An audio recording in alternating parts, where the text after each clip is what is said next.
नमस्कार साथियों, निर्माणवाद की दुनिया में आप सभी का स्वागत है और मैं आपके सामने लेके प्रस्तुत हूं आज का UGC net psychology paper second का सेशन, जो कि आज का सेशन रहेगा यूनिट 7 के लिए, जो कि हमारे पास एनटीए द्वारा प्रिस्क्राइब्ड सिलेबस है। और यूनिट 7 है हमारे पास personality, motivation, emotion, stress and coping, व्यक्तित्व, अभिप्रेरणा, संवेग, दबाव तथा समायोजन, इसके अंतर्गत देखेंगे। और क्योंकि थोड़ा सा स्टूडियो में प्रॉब्लम थी, इसीलिए जो क्लास है थोड़ा सा लेट से शुरू हुआ, क्लास थोड़ा लेट से शुरू हुआ।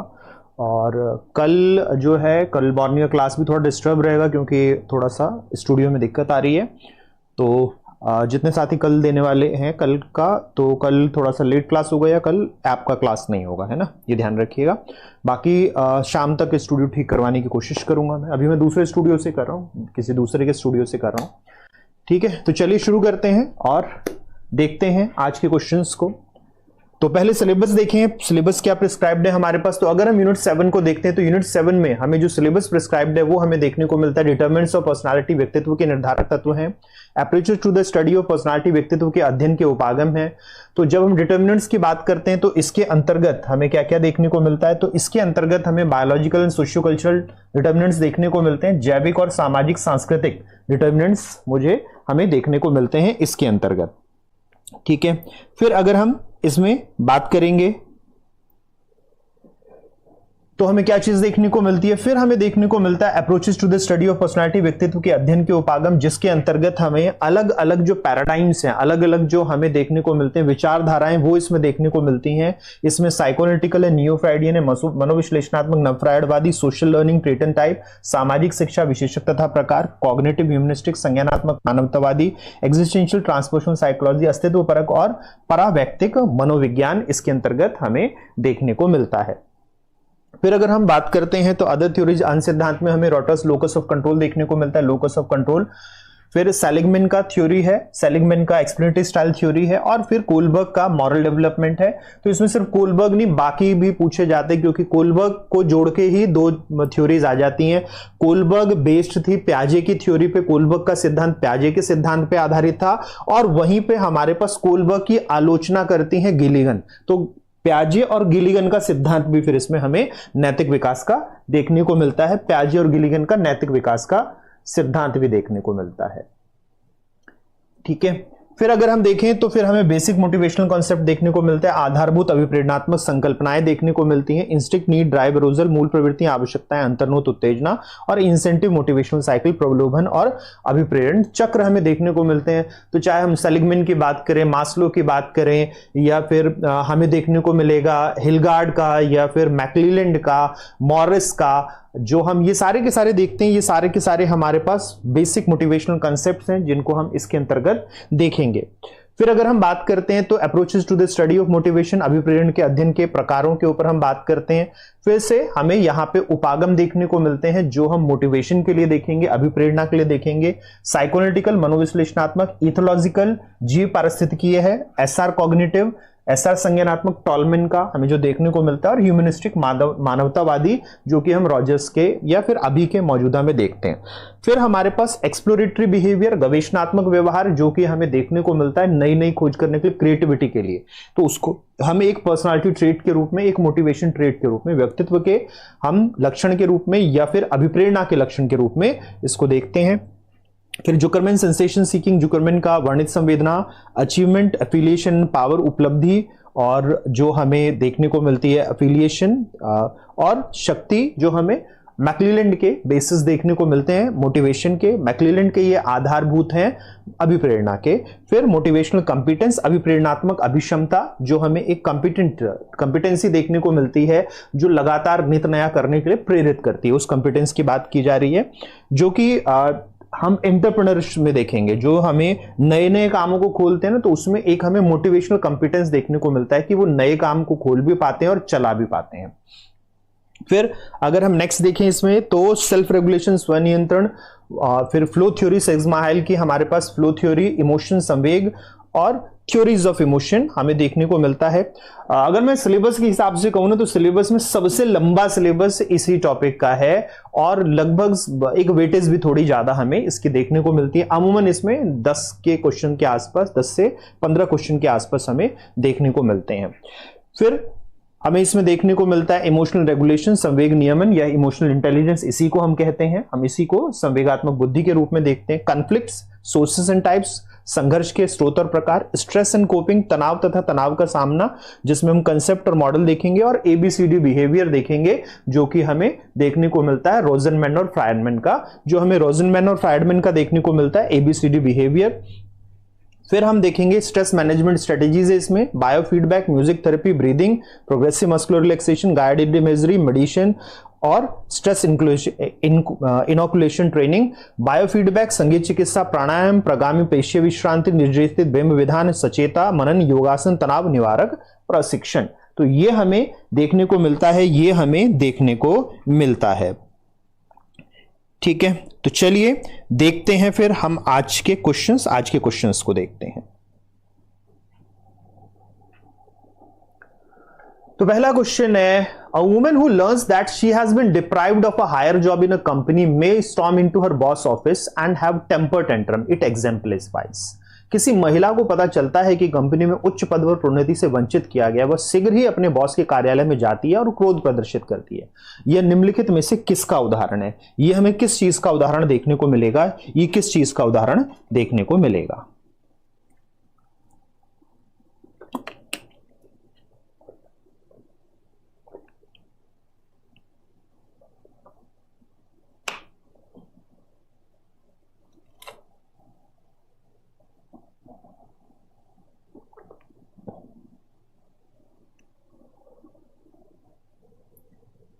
अंशुमन पांडे जी, मैं एक बारी थोड़ा सा अभी मैं पर्सनल लेवल पे थोड़ा सा बिजी हूं, तो उसको थोड़ा सा फ्री होके फिर मैं डीएसएसबी और केवीएस के लिए शुरू करूंगा यूट्यूब का क्लास पे। चलिए, तो ये हम जो क्वेश्चन देख रहे हैं, ये क्वेश्चन हमारा किसका है? ये क्वेश्चन हमें डिफेंस मैकेनिज्म का देखने को मिलता है। ये हमें डिफेंस मैकेनिज्म का क्वेश्चन देखने को मिलता है। ये हमें देखने को मिलता है कि हमारे पास जो प्रतिरक्षा युक्तियां होती हैं, ये प्रतिरक्षा युक्तियों का क्वेश्चन है हमारे पास। हमें डिफेंस मैकेनिज्म का क्वेश्चन देखने को मिलता है। अब अगर हम डिफेंस मैकेनिज्म की बात करें तो यहां पर हमें क्या देखने को मिल रहा है? ठीक है, यहां पर उसको डिप्रीव किया गया है हायर जॉब के लिए, यहां पर उसको प्रोन्नति से वंचित किया गया है, उसको प्रोन्नति से वंचित किया गया, और इसके कारण जो उसके अंदर फ्रस्ट्रेशन है वो टेम्पर टेंट्रम दिखा रही है। किसके ऊपर? अपने बॉस के ऊपर। वो अपने बॉस के कार्यालय में जाती है और क्रोध को प्रदर्शित करती है। वो जाकर क्रोध को प्रदर्शित करती है, क्रोध को प्रदर्शित करती है। अब यहां पर हम टेम्पर टेंट्रम को देखेंगे, यहां पर क्रोध को प्रदर्शित करना हम देखेंगे, क्रोध को प्रदर्शित करना हम देखेंगे। अब देखिए, हम सब्लिमेशन, हम उदातीकरण की बात करें तो उदातीकरण में हमेशा क्या होना चाहिए? उदातीकरण में हमेशा हमारे पास एक निचला सकारात्मक होना चाहिए। यहां पर हम पॉजिटिव बिहेवियर को देखते हैं, यहां हम सकारात्मक व्यवहार को देखते हैं। सब्लिमेशन जब हम करते हैं तो यहां जो प्रदर्शन होगा वो सकारात्मक व्यवहार, यानी उसको गुस्सा आता है और वो जिम में जाकर एक्सरसाइज करती है या ग्राउंड में जाकर खेलती है, जिससे कि या फिर वो और अगले चीज के लिए तैयारी करती है कि मैं अगली बारी और अच्छा परफॉर्मेंस करूंगी। तब हमें क्या देखने को मिलेगा? तब हमें देखने को मिलेगा कि ये सब्लिमेशन है, तब हम सब्लिमेशन देखेंगे, तब हम सब्लिमेशन देखेंगे। ठीक है, तो यहां पर इसीलिए सब्लिमेशन हमारे पास नहीं है, यहां सब्लिमेशन नहीं हमें देखने को मिलेगा।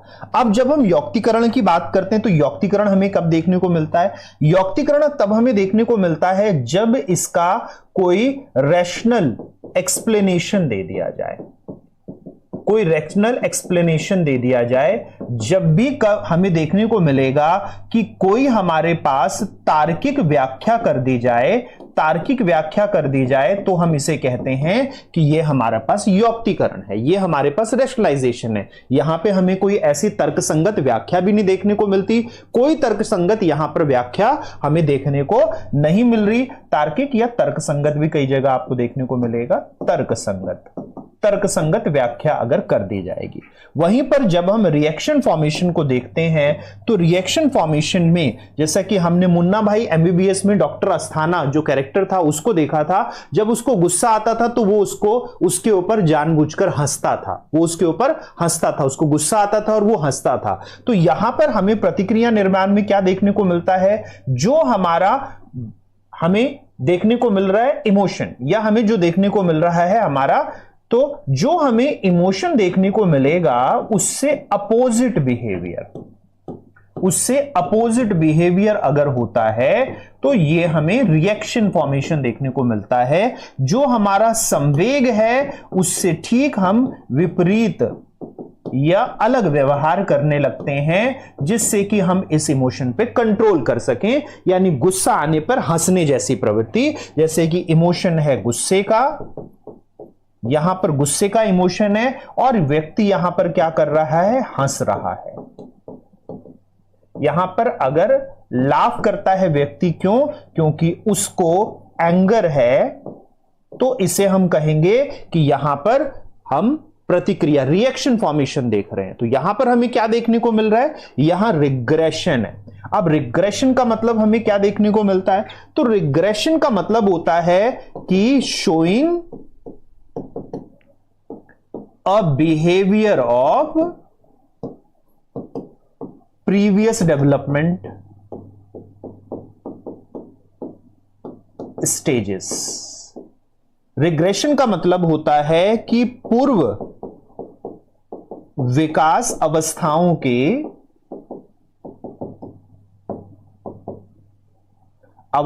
के व्यवहार का प्रदर्शन करना,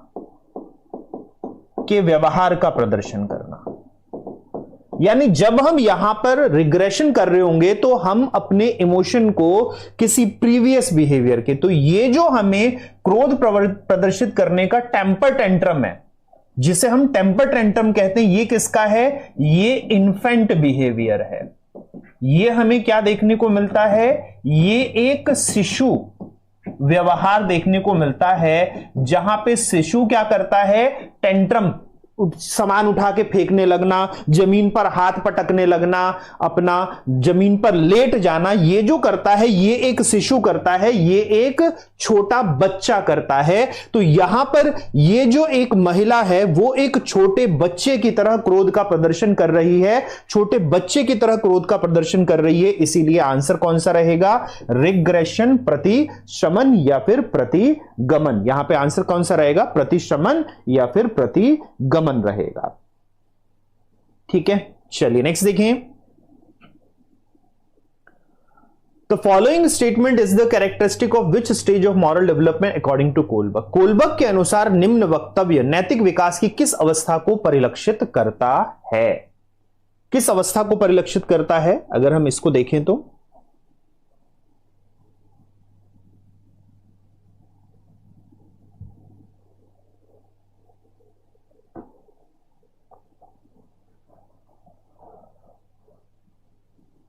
ये किसको परिलक्षित करता है,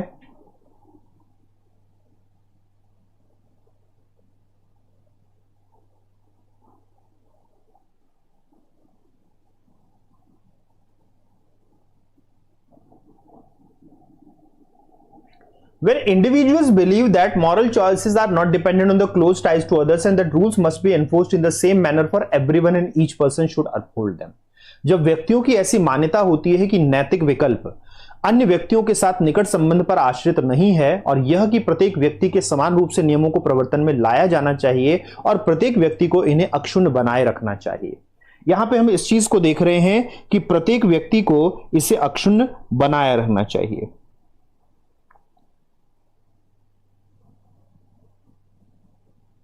तो यहां पे हम किस चीज को देख रहे हैं,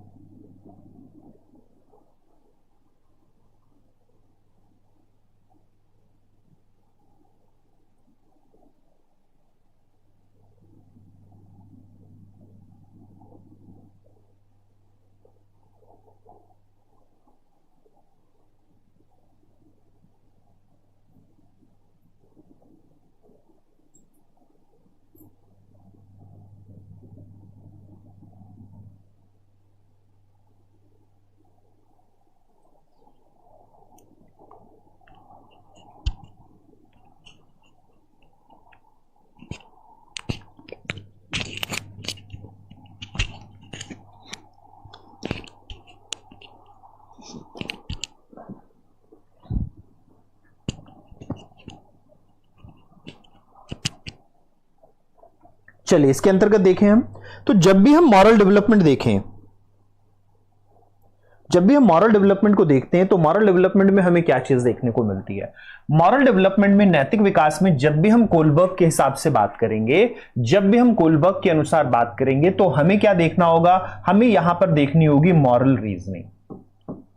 हमें मॉरल रीजनिंग देखनी होगी, जो हमें 6 की 6 अवस्थाएं हैं या 3 के 3 स्तर हैं, जो इसके 3 लेवल्स हैं, हम देखें या फिर हम देखें 6 अवस्थाएं, 6 चरण, तो उन सभी में कुछ ना कुछ नैतिक तर्कना दे रखी होती है इन्होंने नैतिक विकास में जब भी हम बात करते हैं तो किसकी बात करते हैं? हम बात करते हैं नैतिक तर्कना की, हम बात करते हैं किसकी? मॉरल रीजनिंग की। अब अगर हम मॉरल रीजनिंग देखें यहां पर, तो मॉरल रीजनिंग हमें क्या चीज देखने को मिलती है?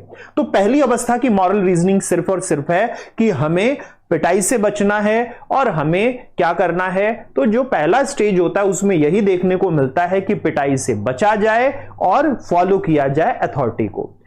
पनिशमेंट और ओबीडियंस, यानी पिटाई से बचना, और जो बड़े लोग कहते हैं, जो अथॉरिटी कहती है, जो प्राधिकार कहता है, उसको फॉलो करना। तो पहला हमें क्या देखने को मिलता है? ये देखने को मिलता है। यहां हमें ऐसा कुछ देखने को नहीं मिल रहा।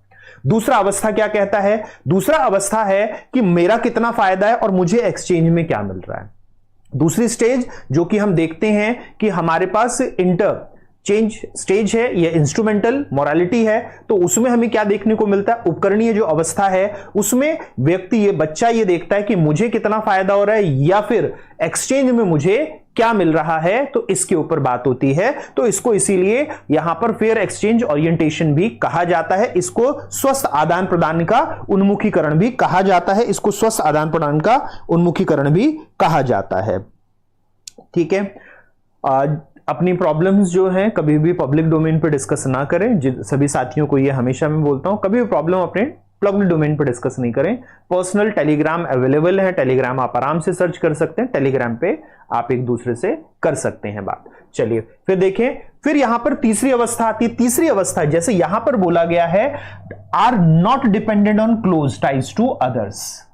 यहां पर नैतिक विकल्प अन्य व्यक्तियों के साथ निकट संबंध पर आश्रित नहीं है। तो तीसरी अवस्था जो good boy good girl stage हमें ओरिएंटेशन देखने को मिलता है, अच्छा लड़का अच्छी लड़की उन्मुखीकरण, या इसको, इस अवस्था को एक और नाम दिया जाता है गुड इंटरपर्सनल रिलेशनशिप ओरिएंटेशन, अच्छे अंतरवैयक्तिक संबंध उन्मुखीकरण। तो यहां पर बच्चा किसके आधार पर निर्भर करता है अपनी नैतिकता? यहां बच्चा नैतिकता निर्भर करता है कि उसके निकट संबंध के लिए कितना लाभप्रद है, या निकट संबंध इससे क्या समझेगा। तो जो थर्ड स्टेज है उसके ऊपर बच्चे के जितने भी डिसीजन रहते हैं वो डिपेंडेंट रहते हैं close ties to the others के ऊपर, यानी उसके निकट संबंधी पे। तो यहां पर इसमें बोला गया है नॉट डिपेंडेंट है क्लोज टाइज पर, नैतिक विकल्प व्यक्तियों के साथ निकट संबंध पर आश्रित नहीं है। इसका मतलब थर्ड स्टेज नहीं हुआ, लेकिन फोर्थ स्टेज में जब आश्रितता खत्म हो जाती है, क्लोज टाइज का डिपेंडेंस खत्म हो जाता है, अच्छा लड़का अच्छी लड़की चीज खत्म होती है और सोशल ऑर्डर ओरिएंटेशन आ जाता है, सामाजिक व्यवस्था का उन्मुखीकरण आ जाता है, तो यहां पर क्या हो जाता है? तब यहां पर वो बात करते हैं समान रूपियों से नियमों का प्रवर्तन करना। तब वो बात करते हैं rules must be enforced in the same manner for everyone and each person, प्रत्येक व्यक्ति को अक्षुण्ण रूप से बनाए रखना। तो ये हमें कौन सी स्टेज देखने को मिलेगी? ये स्टेज देखने को मिलेगी फोर्थ, जिसे हम सोशल ऑर्डर ओरिएंटेशन कहेंगे, यानी सोशल ऑर्डर मेंटेनिंग ओरिएंटेशन, सामाजिक व्यवस्था बनाए रखने का परिबोधन। तो यहां पर जब हम थर्ड और फोर्थ स्टेज की बात करते हैं, एक जहां क्लोज टाइज हमारे जो संबंध है निकट उन पे, दूसरी जगह सभी के लिए समान, ये दोनों सोशल हमें देखने को मिलता है। तो इसीलिए इसको कन्वेंशनल मोरालिटी कहा जाता है, समाज के अनुसार काम होता है, इसीलिए इसको कहा जाता है परंपरागत नैतिकता।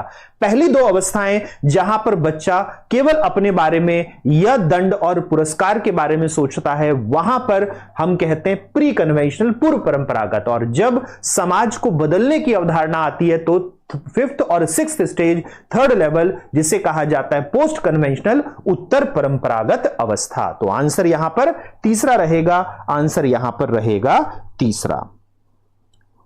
ठीक है, चलिए नेक्स्ट देखें।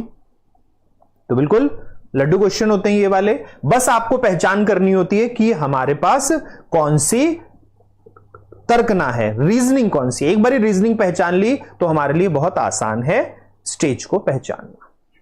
Who among the following propose that different emotional stimuli induce different patterns of ANS activity and that these different patterns produce different emotional experiences?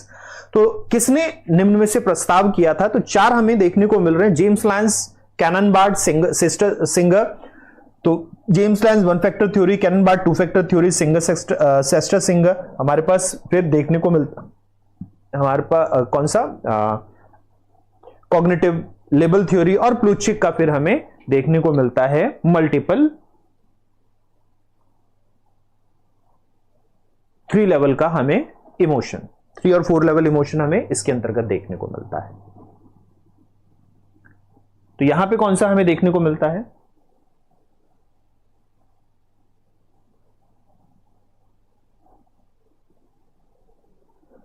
तो जब हम यहां पे बात करते हैं ANS, ऑटोनॉमिक नर्वस सिस्टम,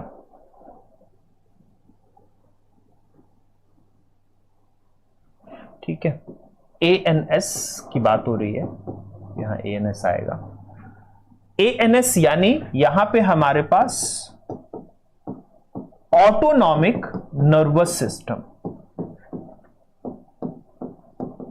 जो कि एमिग्डाला से गवर्न रहता है। यह हमें क्या देखने को मिलता है? यह देखने को मिलता है हमारे पास स्वायत्त तंत्रिका तंत्र।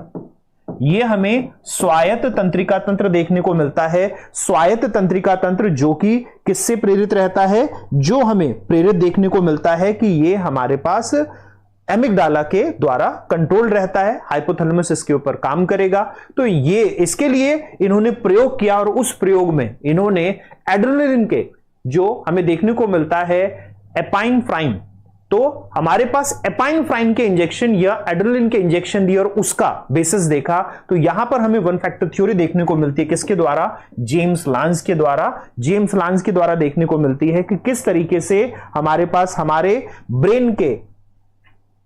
ब्रेन का ANS जो है सिस्टम, वो ANS system, autonomic nervous system, स्वायत्त तंत्रिका तंत्र, कैसे हमारे पूरे अलग अलग तरह से संवेगों को नियंत्रित और व्यवहार को प्रदर्शित करता है। How this control our emotions and reflects the various kind of, expresses the various kind of behaviour due to emotion. तो यहां पे हमें आंसर देखने को मिलेगा पहला। चलिए नेक्स्ट को देखें। Discovery and understanding of our own abilities bring happiness but also brings fear of new responsibilities and duties. It is called. अपनी योग्यताओं का अन्वेषण एवं उनकी समझ हमें खुशी तो देती है, परंतु साथ ही नई जिम्मेदारियों और दायित्वों के प्रति भयाक्रांत भी करती है, इसे कहते हैं। भयाक्रांत भी करती है, इसे कहते हैं।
चलिए देखें तो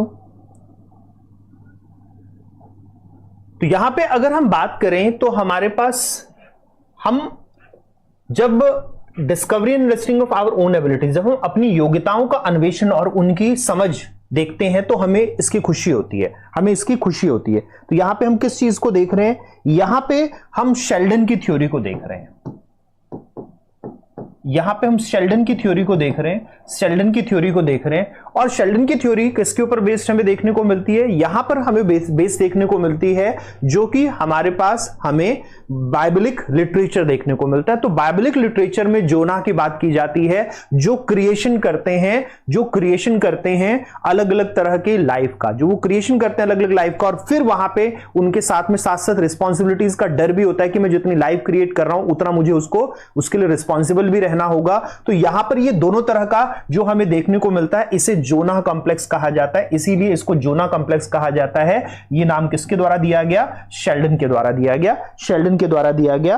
और इन्होंने 3 तरह के टेम्परामेंटल कंपोनेंट्स बताए थे, और इन तीनों से जनरेट हुआ हमारे पास जो हमें देखने को मिलता है कि मनोदशा के जो घटक हैं वो 3 घटक इन्होंने बताए थे, जिनसे जोना कॉम्प्लेक्स मनोग्रंथि में हमें जो है अलग अलग तरह के कन्फ्लिक्ट, अलग अलग तरह के द्वंद्व विकसित होंगे, अलग अलग तरह के द्वंद्व विकसित होंगे। तो उत्तर यहां पे हमें देखने को मिल रहा है दूसरा। चलिए नेक्स्ट क्वेश्चन को देखें। Which of the following emphasize normative approach in personality research? निम्नलिखित में से किसने व्यक्तित्व अनुसंधान में नियमनान्वेषी उपागम पर बल दिया, नियमनान्वेषी उपागम पे बल दिया, इनमें से किसने नियमनान्वेषी उपागम पे बल दिया हमें?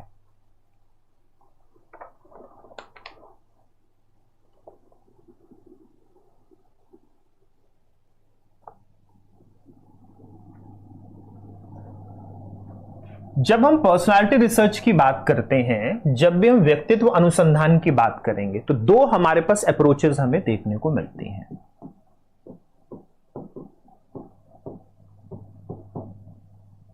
यहां पे हमें 2 उपागम देखने को मिलते हैं। एक हमें देखने को मिलता है नोमोथेटिक अप्रोच, और दूसरा हमें देखने को मिलता है आइडियोग्राफिक अप्रोच। दूसरा हमें देखने को मिलता है आइडियोग्राफिक अप्रोच। तो ये 2 अप्रोचेस हमें देखने को मिलते हैं, ये 2 अप्रोचेस हमें देखने को मिलते हैं। नोमोथेटिक यानी हम यहां नियमनान्वेषी के ऊपर बात करते हैं, तो यहां दिया जाता है जनरल थ्योरीज, यहां सामान्य सिद्धांत दिया जाता है। यानी हम जनरलाइजेशन के ऊपर बात कर रहे होंगे जो कॉमन फॉर ऑल होता है। हम सामान्यीकरण की बात करते हैं जो कि सभी पर लागू हो सकता है। हम अगर देखें तो ये हम एक्चुअली सभी पे लागू होने की बात कर रहे हैं, यहां पर हम सभी पे लागू होने की बात कर रहे हैं। जबकि जब हम इडियोग्राफी की बात करते हैं, जब हम यहां पर बात करते हैं कि हमारे पास इडियोग्राफी है,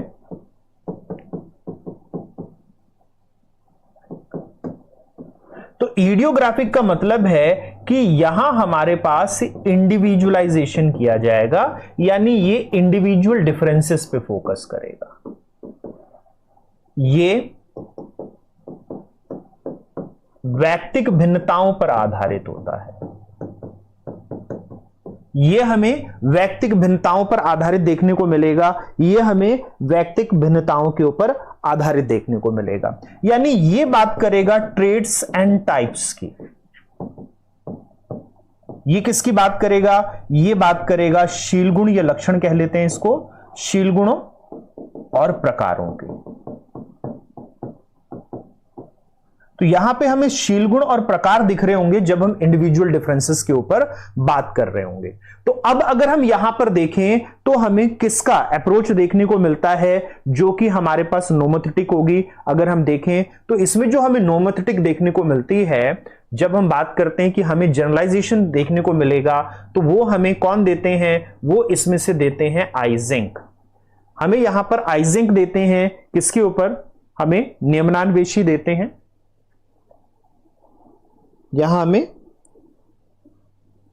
आइजेंक हमें नियमनान्वेषी देते हैं, गाल्टन जुंग और एल्पोर्ट ये किसके ऊपर बात करते हैं?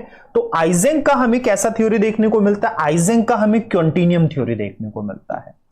ये 3 कॉन्टिन्यूम देते हैं, ये सातत्यता सिद्धांत देते हैं, ये सातत्यता सिद्धांत देते हैं। अगर हम आइजेंक के ऊपर बात करेंगे तो आइजेंक हमें किस तरह का सिद्धांत दे रहे हैं? सातत्यता सिद्धांत के ऊपर अगर हम बात करें तो ये हमें 3 तरह की सातत्यता देते हैं, एक्सट्रावर्जन टू इंट्रोवर्जन। ये हमें देते हैं कि बहिर्मुखिता से अंतर्मुखिता। ये हमें देते हैं साइकोटोसिज्म टू इमोशनली स्टेबल। मनस्तापिता से सांवेगिक स्थिरता।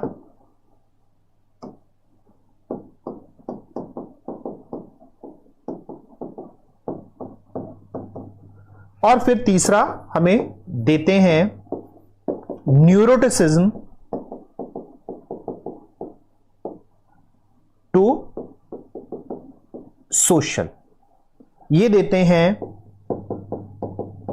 तंत्रिका तापिता से सामाजिकता तक। तो ये जो हमें देखने को मिलता है ये कोई ट्रेट या टाइप नहीं है, ये एक हमारे पास पर्सनालिटी कंटिन्यूम है, ये एक व्यक्तित्व का हमें सातत्यता देखने को मिलता है। तो यहां पर हमें जो नोमोथेटिक थ्योरी देखने को मिलती है उसमें से आइजेंक की देखने को मिलती है। एल्पोर्ट का हमें पता है कि हमारे पास ट्रेट का आइडेंटिफिकेशन है, 3 तरह के ट्रेट देते हैं ये। जुंग का हमें पता है कि इन्होंने भी ट्रेट और हमारे पास नोमोथेटिक दोनों तरह की थ्योरी दी हैं। और गाल्टन की जो हमें देखने को मिलती है वो इडियोग्राफिक थ्योरी देखने को मिलती है, इन्होंने भी लक्षणों की पहचान करी है। तो यहां पर हम देखेंगे तो हमें जो प्योरली नोमोथेटिक अप्रोच देखने को मिलता है वो देखने को मिलता है आइजेंक का। आइजेंक ने किसी भी तरह का टाइप के ट्रेट थ्योरी नहीं दिया है। जुंग ने दोनों तरह की थ्योरी दी है और एल्पोर्ट और गाल्टन का प्योरली आइडियोग्राफिक थ्योरी देखने को मिलती है। प्योरली हमें इडियोग्राफिक सिद्धांत देखने को मिलेंगे, उपागम देखने को मिलेगा। उत्तर यहां दूसरा रहा। चलिए नेक्स्ट क्वेश्चन को देखें। Ethological approach to motivation mainly explain. हम जैव वासिकी उपागम मुख्यतः देख रहे हैं, तो जैव वासिकी उपागम हमें किस स्वरूप में देखने को मिलता है?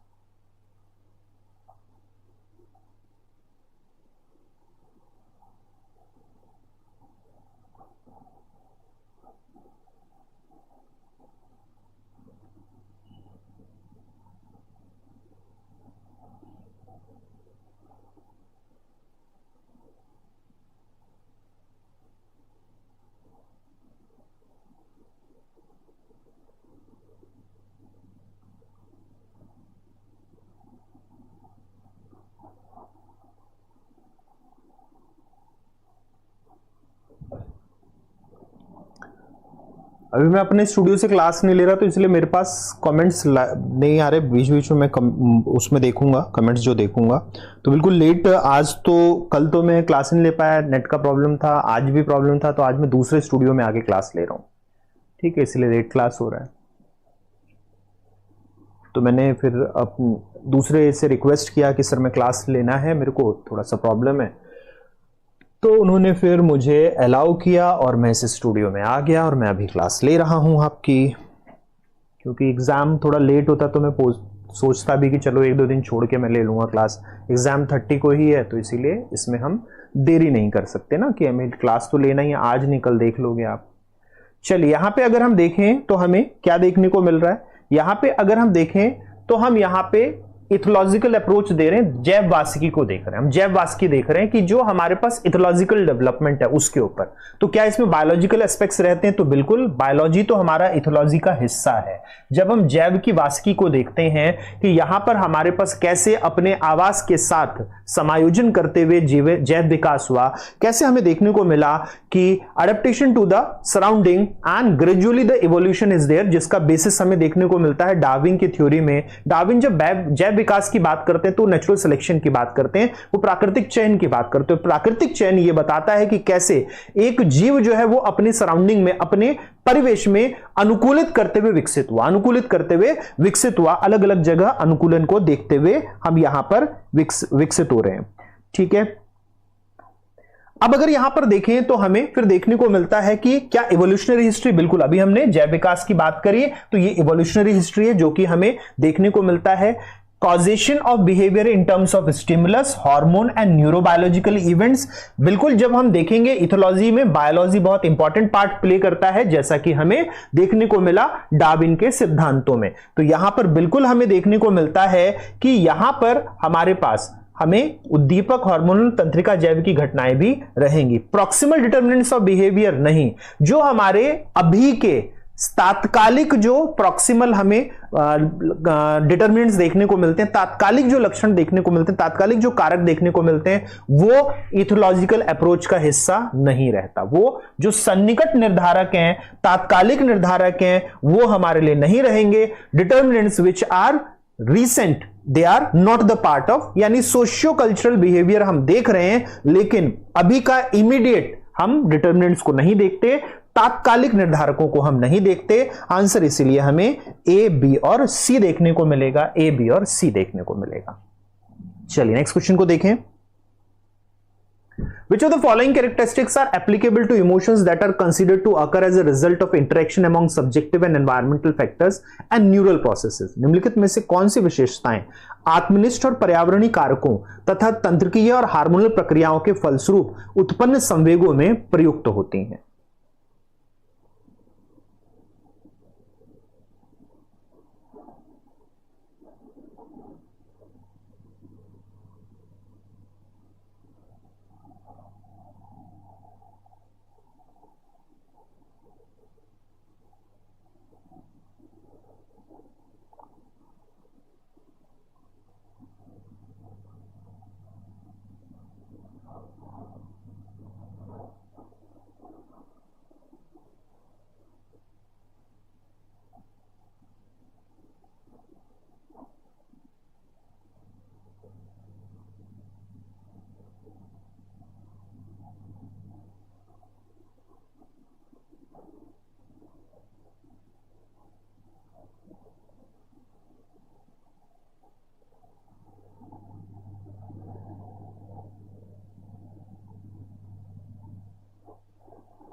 चलिए यहां पे अगर हम देखें तो हमें क्या चीज देखने को मिल रही है?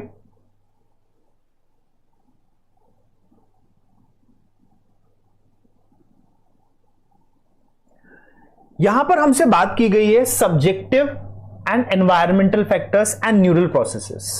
जब यहां पर इमोशंस को इनका रिजल्ट बताया गया है, जब हमें बताया गया है कि जो हमारे पास संवेग हैं, संवेग हमारे पास आत्मनिष्ठ और पर्यावरणीय कारकों तथा तंत्रिकीय और हार्मोनल प्रक्रियाओं के फलस्वरूप उत्पन्न हो रहा है, तो इसमें क्या हम यहां पर हेडोनिक एक्सपीरियंसेस की बात करेंगे, सुखवादी अनुभवों को जन्म देते हैं? तो बिल्कुल, जो कि हमने किसमें देखा, जो कि हमने ईड के फंक्शंस में देखा। जब हमने फ्रायड का ईड का अवधारणा देखा था तो ईड की अवधारणा किसके ऊपर बात करती थी? वो सुखवादी अनुभवों के ऊपर बात करती थी।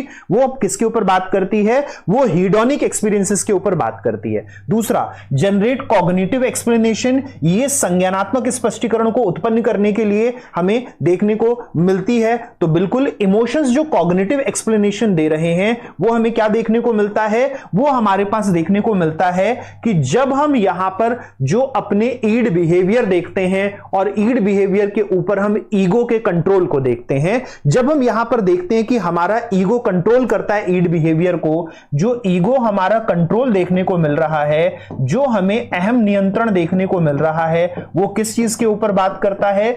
वो बात करता है कि इमोशन जो है कॉग्निटिव एक्सप्लेनेशन, इमोशन संज्ञानात्मक स्पष्टीकरण। दूसरा हमें क्या देखने को मिलता है, हम जब देखेंगे लैज़रस के सिद्धांत को, यहां पर ईगो कंट्रोल के बाद हमें क्या देखने को मिलेगा, लैज़रस के सिद्धांत को देखेंगे, जिसमें वो किसके ऊपर बात करते हैं, लैज़रस बात करते हैं कैसे हम कॉग्निटिव इवैल्यूएशन करते हैं, हम जो संज्ञानात्मक मूल्यांकन करते हैं जिससे कि संवेग उत्पन्न होगा, जिससे कि संवेग उत्पन्न होगा।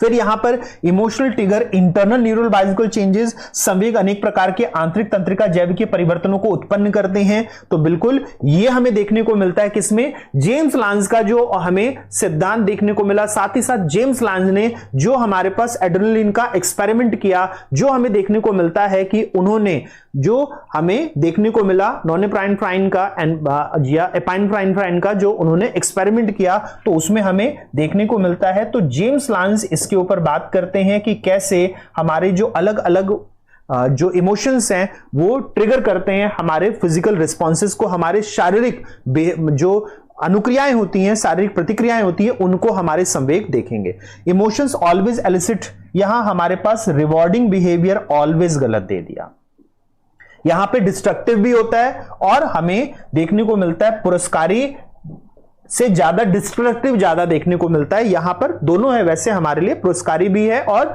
हमारे पास विनाशात्मक भी है। विनाशात्मक व्यवहार ज्यादा देखने को मिलता है, पुरस्कारी व्यवहार कम देखने को मिलता है, लेकिन ये दोनों है, इसीलिए ये ऑप्शन नहीं रहेगा।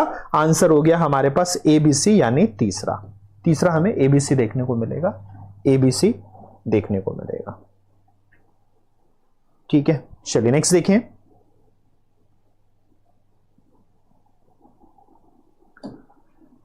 Inversion is observed in reaction formation. जब हम रिएक्शन फॉर्मेशन देखते हैं, जब हमने देखा कि हमारे पास अनुक्रिया में व्युत्क्रम हो जाता है, अनुक्रिया में व्युत्क्रम हो जाता है, जिसका एग्जाम्पल मैंने मुन्ना भाई एमबीबीएस से डॉक्टर अस्थाना का व्यवहार दिखाया था आपको, कि जब रिएक्शन फॉर्मेशन किस तरह का है, रिएक्शन फॉर्मेशन है कि एंगर होने पर व्यक्ति क्या कर रहा है, व्यक्ति लाफ कर रहा है। जब व्यक्ति को आ रहा है गुस्सा तो व्यक्ति खूब तेज हंसता है, जोर जोर से हंसता है।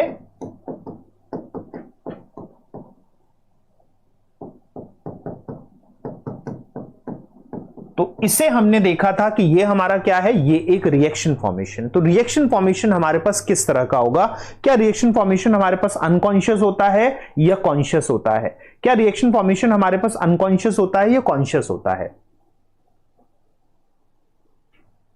किस तरह का हमें देखने को मिलता है, क्या ये इंप्लिसिट होता है या एक्सप्लिसिट होता है।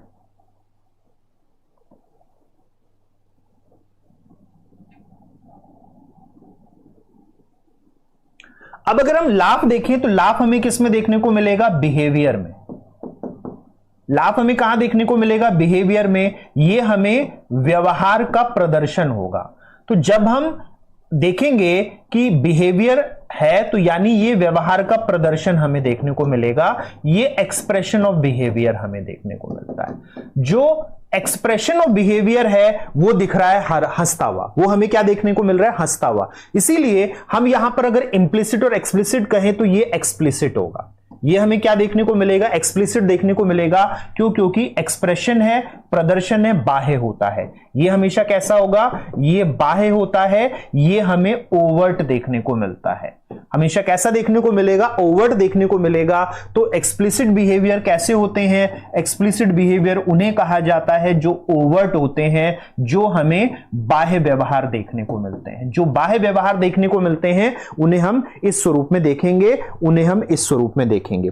फिर अगर हम इसमें बात करेंगे कि यहां पर हमारे पास एंगर कैसा है, तो एंगर हमारे पास किस तरह का है, ये हमें अनकॉन्शियस में देखने को मिलेगा, ये हमें अचेतन में देखने को मिलेगा। चेतन में हम व्यवहार को हंस रहे होंगे, तो इसीलिए यहां पर अनकॉन्शियस है। ये ध्यान रखिएगा, जितना भी डिफेंस मैकेनिज्म होता है, ये किस चीज को शो कर रहा है, ये डिफेंस मैकेनिज्म को शो कर रहा है, ये डिफेंस मैकेनिज्म को शो कर रहा है। ये हमें प्रतिरक्षा उपाय को शो कर रहा है।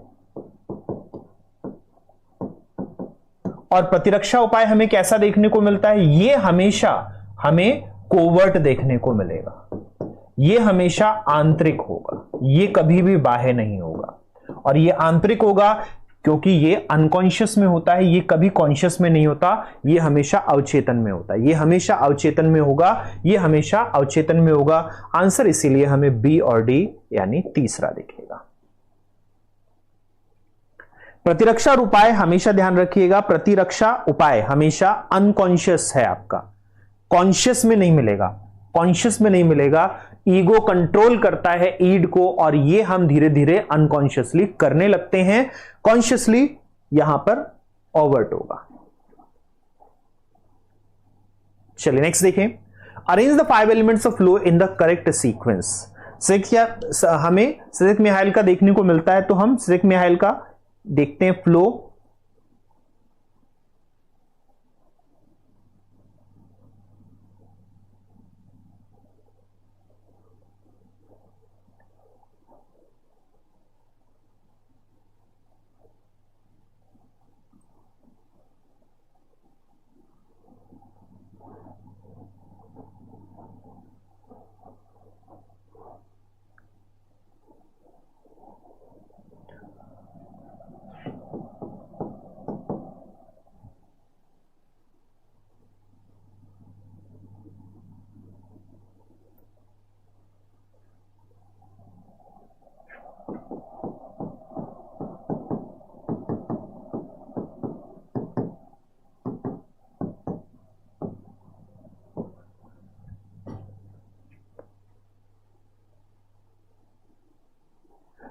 तो ये हमारे पास ज़िग्स-जेन-मिहाली की थ्योरी है, ज़िग्स-जेन-मिहाली थ्योरी है। तो जब हम ज़िग्स-जेन-मिहाली की थ्योरी देखते हैं, ज़िग्स-जेन-मिहाली का सिद्धांत देखते हैं, तो हमें किस स्वरूप में देखने को मिलता है? इसके 5 का क्रम पूछा गया है, तो 5 इन्होंने फ्लो के स्टेप्स बताए, इन्होंने फ्लो के 5 स्टेप्स बताए, 5 एलिमेंट्स बताए। तो ये जो 5 एलिमेंट्स है, ये हमें किस स्वरूप में देखने को मिलता है?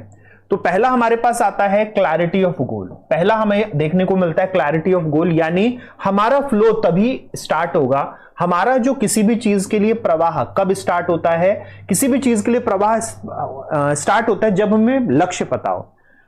जो मोटिवेशन का बेसिस है, मोटिवेशन का बेसिस हम देख चुके हैं, गोल डायरेक्टेड बिहेवियर। कौन बताते हैं? मैक्क्लेलैंड बताते हैं। मैक्क्लेलैंड बताते हैं हमें, मैक्क्लेलैंड बताते हैं कि लक्ष्य निर्देशित व्यवहार होता है। तो यहीं से सिज़िक-जेन-मिहाली यहां पे शुरू करते हैं और मिहाली किसके ऊपर बात करते हैं? मिहाली बात करते हैं कि आपके देह की स्पष्टता होनी चाहिए, क्लैरिटी ऑफ गोल होना चाहिए। जैसे ही आप क्लैरिटी ऑफ गोल रखते हैं, तो फिर यहां पर हम देखते हैं कि अगला स्टेप आता है कि कार्यों की तत्काल प्रतिपुष्टि हो। जब आप अलग अलग काम करेंगे तो उसके फीडबैक तुरंत मिलने चाहिए, उसके फीडबैक तुरंत मिलने चाहिए। जब इसके फीडबैक मिल रहे होते हैं, तब हम अपने क्या नहीं आता, क्या आता है, कितना रिस्क ले रहे हैं, कितना स्किल है, इन दोनों को बैलेंस कर पाते हैं। और जब बैलेंस कर पाते हैं, संतुलन कर पाते हैं, तो ये हमें संतुलन अपने कौशलों के बीच में और अपेक्षाओं के बीच में, तो ये हमें तीसरा स्टेप देखने को मिलता है। जैसे जैसे हम इसको बैलेंस करते जाएंगे, वैसे वैसे ही हमारी अपने कार्य के प्रति जागरूकता और उसके प्रति लिए गए कार्यों का विलय होने लगेगा, और यानी अब हमें संतुलन बनाने की आवश्यकता नहीं बनेगी, संतुलन स्वतः बनने लगेगा, बैलेंस ऑटोमेटिक हो जाएगा।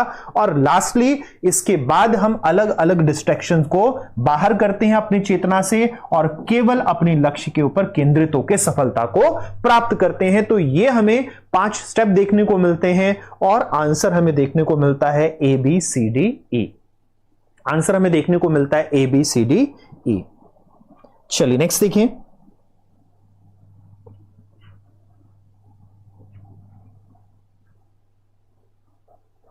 एक मिनट दीजिएगा मुझे।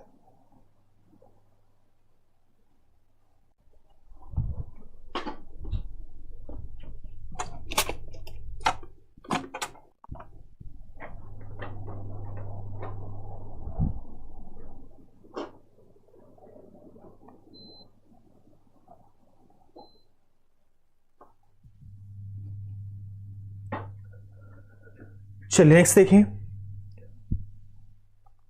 Give the sequence of identity formation in adolescence. किशोर अवस्था में आत्म पहचान निर्माण का अनुक्रम दीजिए।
चलिए देखें इसको।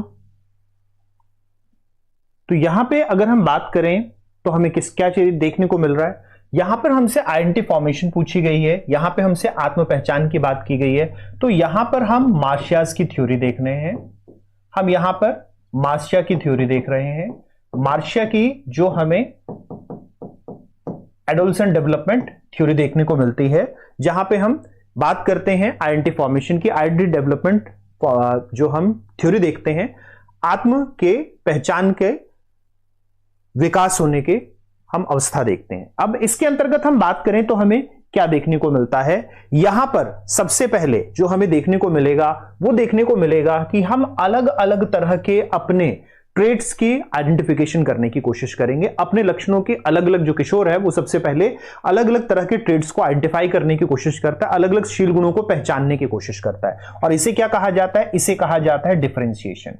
इसे क्या कहा जाता है, इसे डिफरेंशिएशन कहा जाता है, इसे डिफरेंशिएशन कहा जाता है। इसके बाद क्या करेगा, जब वो अलग अलग डिफरेंशिएट कर लेगा, यानी अच्छा क्या है, बुरा क्या है, सही क्या है, गलत क्या है, अलग अलग तरह के कार्य कौन कौन से, अलग अलग तरह के राजनीतिक विचारधाराएं कौन सी है, ये अभी देख रहा होता है। तो जब देख रहा होता है इसे डिफरेंशिएशन कहते हैं। तब फिर वो एक्सप्लोर करना शुरू करेगा। यानी मैं जब अपनी बात करूं तो मैंने अपने कॉलेज के दौर में सोशलिज्म ज्वाइन किया, मैंने जो है एक तरह से मैंने एक्सप्लोर करना शुरू किया सोशलिज्म। फिर मैंने अलग अलग विचारधाराओं को देखा, फिर मैंने अलग अलग रिलीजन्स को देखना शुरू किया, अपने धर्म के अलावा बाकी धर्मों को पढ़ना शुरू किया। तो ये क्या चीज थी, ये कहलाती है एक्सप्लोरेशन, ये कहलाती है एक्सप्लोरेशन। अब वो अन्वेषण करता है, खोज रहा होता है कि कौन कौन सी चीज किस ओर उसको लेके जाएगी, कौन कौन सी किस ओर लेके जाएगी। जब यहां पर सबका अन्वेषण कर रहा होता है, तब वो अपनी पर्सनालिटी से अलग अलग एक्सप्लोर की हुई चीजों को मिलाना शुरू करता है। इसे हम कहते हैं रैप्रोचमेंट, इसको कहते हैं पुनर्मेल, इसको कहते हैं पुनर्मेल। यानी मुझे कहां पर किस जगह अपनी जैसी चीजें मिल रही हैं, मैं धीरे धीरे अपनी विचारधारा उस तरफ लेना शुरू कर दूंगा, धीरे धीरे मैं अपनी विचारधारा उस तरफ लेना शुरू कर दूंगा। और अंतिम में फिर आता है कि उसको अपनी पर्सनालिटी के रूप में स्टैब्लिश करना शुरू कर देता है, और इसे हम कहते हैं कंसोलिडेशन, इसे कहते हैं संहति। तो ये हमें देखने को मिला DBCA यानी तीसरा, DBCA यानी तीसरा ऑप्शन। तो ये हमें मार्शिया का डेवलपमेंटल थ्योरी देखने को मिल रहा है ऑफ द आइडेंटिटी, पहचान विकास का सिद्धांत मार्शिया का देखने को मिलता है। चलिए नेक्स्ट क्वेश्चन को देखें। Given below are two statement, नीचे दो कथन दिए गए, assertion and reasoning. Levin asserted that avoidance conflicts are relatively more stable. Lewin ने बलपूर्वक कहा कि परोहार परिहार द्वंद्व, अवॉइडेंस कॉन्फ्लिक्ट्स तुलनात्मक रूप से अधिक स्थिर है। Reason, opposing forces tend to remain in a state of disequilibrium, विपरीत वेग असंतुलन की अवस्था को बनाए रखना चाहते हैं। तो यहां पर हमें क्या चीज देखने को मिल रही है,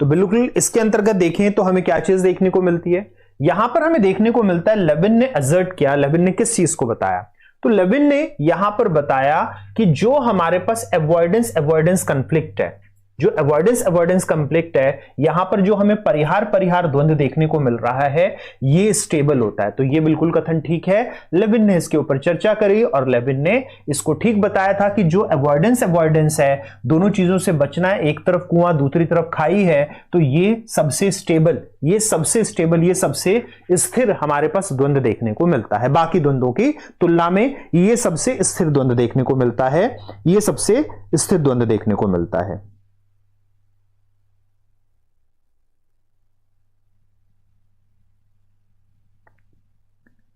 लक्ष्मी जी, मैं आपका क्वेश्चन नहीं समझा, आप क्या पूछना चाह रहे हैं?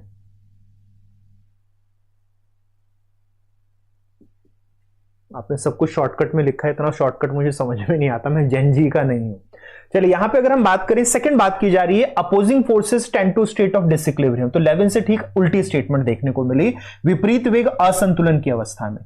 यहां पे अवॉइडेंस विपरीत वेग है, ये असंतुलन नहीं संतुलन की अवस्था बनाते हैं, ये डिसइक्विलिब्रियम नहीं बताते, ये इक्विलिब्रियम बनाते हैं अकॉर्डिंग टू लेविन। इसीलिए यहां पर आंसर हमें देखने को मिलेगा तीसरा, A is correct but R is not correct.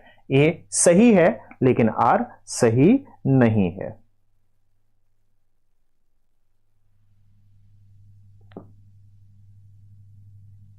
ठीक है, चलिए नेक्स्ट देखिए। Which of the following are major sources or stresses linked to coronary heart disease? Coronary हृदय बीमारियों से संबंधित प्रतिबल घटकों के प्रमुख स्रोत निम्नलिखित में से कौन से हैं? अच्छा, शायद आपने कॉलेज पूछा हुआ है ना, तो मेरा सब कुछ इग्नो से हो रखा है, मैंने डिस्टेंस में किया है क्योंकि मेरी बचपन में ही नौकरी लग गई थी। और जब बचपन में नौकरी लग गई थी तो मैंने नौकरी करते हुए, गवर्नमेंट जॉब करते हुए सारी पढ़ाई करी थी। मैंने 12th के बाद जेबीटी कर ली थी और जेबीटी करने के साथ ही मैं जॉब में आ गया था।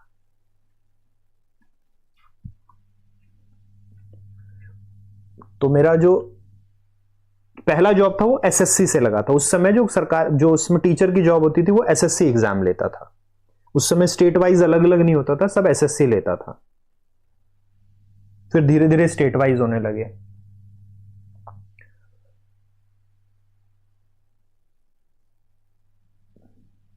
कोरोनरी हृदय बीमारियों से संबंधित प्रतिबल घटकों के प्रमुख स्रोत निम्नलिखित में से कौन से? तो यहां पर जो हमसे बात की गई है, किसकी बात की गई है? यहां पर रोजनमैन के टाइप ए पर्सनालिटी के ऊपर बात की गई है। जो टाइप ए व्यक्तित्व है हमारा, पर्सनालिटी है, ये इन्हीं से पहचान की गई थी कि उनको कोरोनरी हार्ट डिजीजेस थी, उनको कोरोनरी हृदय बीमारियां थी। इसको उन्होंने रिवर्स करके कहा कि ये स्ट्रेसर्स होंगे। ये हमारे पास अलग अलग जो हमारे प्रतिबल घटक हैं उसके मुख्य स्रोत हैं, उसके मुख्य स्रोत हमें देखने को मिल रहे हैं। तो अब अगर हम इसके हिसाब से देखें तो हमें क्या क्या देखने को मिलता है? तो यहां पर हमें देखने को मिलता है कैटास्ट्रॉफ, आपदाएं। बिल्कुल, आपदाएं हमारे पास स्ट्रेस का कारण बनती हैं और अलग अलग हृदय की बीमारियां देती हैं। हासल्स, दैनिक भागम भाग, ये भी हमारे लिए कारण बनती है और ये हमें हृदय की बीमारियां या टाइप ए पर्सनालिटी देती है। अलग अलग जीवन घटनाएं ये भी हमें देखने को मिलती हैं। और टाइप ए पर्सनालिटी मैंने आपको बताया ही कि ये रोजनमैन ने आइडेंटिफाई किया था और उसी के लिए ये रोजनमैन एंड फ्राइडमैन के हम कहते हैं ना, रोजनमैन एंड फ्राइडमैन ने ये स्टडी किया था और इसी के ऊपर हमें दिया था। और लो मोटिवेशन ये गलत है, उन्होंने कहा था ये सब हाई मोटिवेशन वाले लोग होते हैं। जो टाइप ए पर्सनालिटी है उसके लिए उन्होंने किसकी बात करी थी? टाइप ए पर्सनालिटी हमेशा हाई मोटिवेशन में होती है और इसीलिए इन सब चीजों को झेल रही होती है। वो हमेशा उच्च अभिप्रेरणा में रहेगी, इसीलिए वो हमेशा सब चीजें कर रही होती हैं। इनको हृदय की बीमारियां होने की संभावना हमेशा बनी रहती है। तो आंसर यहां पे हमें ए, बी और सी और डी देखने को मिलेगा। ए, बी, सी और डी देखने को मिलेगा। चलिए नेक्स्ट क्वेश्चन को देखें।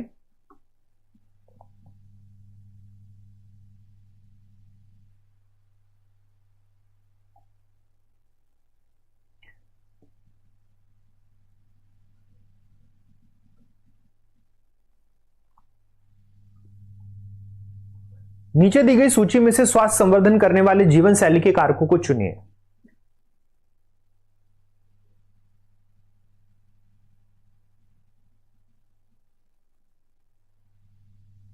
अच्छा जी, सबसे लास्ट में पूछिएगा जो भी क्वेश्चन पूछना है। अभी क्वेश्चंस कर लेंगे, उसके बाद अंत में जो है आप अपना डाउट ले लीजिएगा।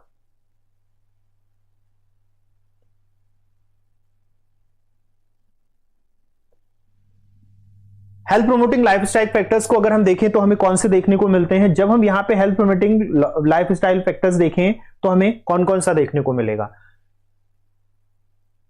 एक्सरसाइजिंग ओकेजनली गलत है, हमें कैसा करना चाहिए? रेगुलरली करना चाहिए, यदा कदा नहीं, हमें नियमित व्यायाम करना चाहिए। हमें कैसा करना चाहिए? नियमित, हमें रेगुलर एक्सरसाइज करना चाहिए।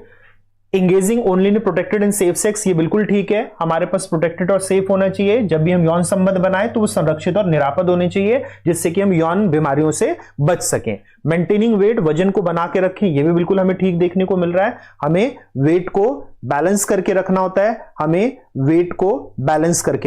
है, फिर हम देखें तो वजन बनाए रखना भी, ये मतलब एक तरह से पता नहीं ठीक भी है गलत भी है, इसमें किस सेंस में पूछा गया, वजन को मेंटेन करना। तो इसमें बैलेंस वेट की बात करते हैं कि जितनी हाइट है उतना वेट होना चाहिए, या यहां ओवर वेट को लिया गया, ये क्वेश्चन थोड़ा सा डाउटफुल भी लगता है। ईटिंग बैलेंस मील, ये बिल्कुल रहेगा, हमें बैलेंस संतुलित आहार खाना चाहिए। सीट बेल्ट और हेलमेट पहनना चाहिए, ये भी बिल्कुल हमें ठीक देखने को मिला। ए नहीं होगा, ए नहीं होगा, ए नहीं होगा, बी डी ई और सी और डी, तो यहां पर D E, B D E, तो इसीलिए सी को यहां डाउट में रख दिया गया है ना, तो आंसर यहां पे सेकंड हो जाएगा, बी डी ई आ जाएगा। सी को डाउट में रख दिया गया कि सी वजन कम करने की बात कर रहा है या वजन बढ़ाने की बात कर रहा है, ये श्योर नहीं है कि यहां पे वजन कम हो रहा है या यहां पे वजन बढ़ रहा है। ठीक, चलिए नेक्स्ट देखिए। Which one of the following does not describe the state of flow? कौन सा प्रवाह की स्थिति को वर्णित नहीं करता है?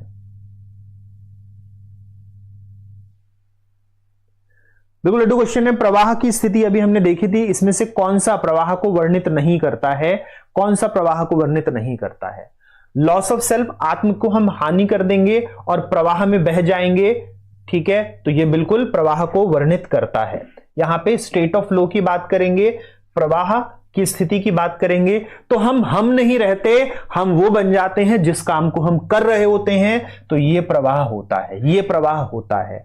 हम स्वयं और कार्य में अंतर नहीं करते, मतलब कि अगर मैं शिक्षक हूं तो शिक्षक ही मैं हूं और मैं ही शिक्षक हूं, तो जब ये स्थिति हो जाएगी तो इसको कहेंगे प्रवाह।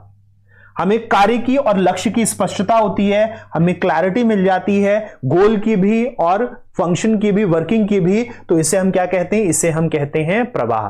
किस चीज को नहीं कहते? आंतरिक वार्तालाप इसमें नहीं होता, इसमें इंटरनल टॉकिंग जैसी कोई चीज नहीं होती, और हमसे नहीं ही पूछा गया है, नॉट पूछा गया है, तो आंसर हो गया दूसरा, आंसर हो गया दूसरा। यहां पे हमें आंसर ये देखने को मिलेगा। चलिए नेक्स्ट देखें। Match the following, flourishing, savouring, proactive coping और लैंग्वेजिंग। ये हमारे पास कोपिंग, स्ट्रेस कोपिंग का दे रखा है, हम कैसे तनाव से जूझते हैं, तनाव से जूझते हैं, इसके ऊपर बात की गई है। हम कैसे तनाव से जूझते हैं, इसके ऊपर बात की गई है।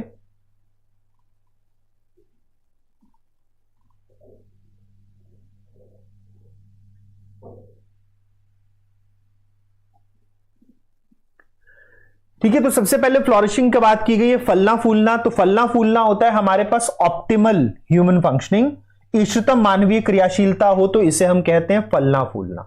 पैसा और खुशी दोनों हो हमारे पास और हम सही तरीके से काम कर रहे हो, इसे हम कहते हैं ऑप्टिमल ह्यूमन फंक्शनिंग, इसे हम कहते हैं ऑप्टिमल ह्यूमन फंक्शनिंग। ठीक है, फिर हम देखें तो हमें देखने को मिलता है सेवरिंग। तो सेवरिंग हमें देखने को मिलती है पॉजिटिव एक्सपीरियंसेस। जब हम सकारात्मक अनुभव लेते हैं तो इसे कहा जाता है जीवन का स्वाद लेना, इसे कहा जाता है जीवन का स्वाद लेना, इसे हम कहते हैं जीवन का स्वाद लेना। हम अपने अलग अलग जगह सकारात्मक अनुभवों को प्राप्त करते हैं, पॉजिटिव एक्सपीरियंसेस को प्राप्त करते हैं, इसको कहा जाता है जीवन का स्वाद लेना।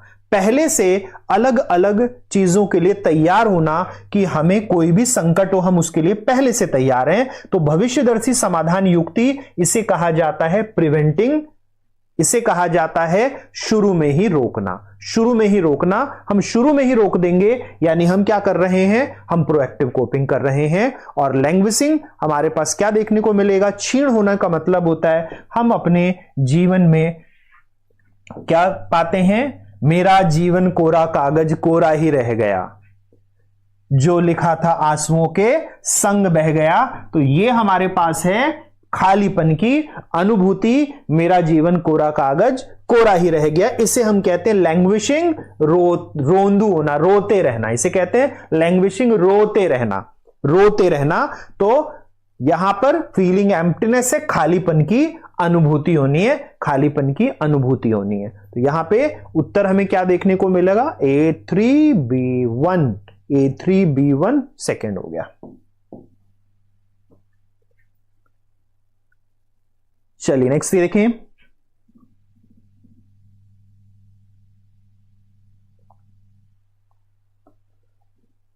Match the following, realistic conflict, relative deprivation, social identity, social comparison, यथार्थपरक संघर्ष, सापेक्ष वंचन, सामाजिक अस्मिता, सामाजिक तुलना। अस्मिता की रचना, दुर्लभ संसाधनों के प्रति स्पर्धा, किसी एक की दूसरों से इस रूप में तुलना जिससे आत्मगौरव में वृद्धि हो, और यह भावना कि आपको आपके हक से कम मिल रहा है।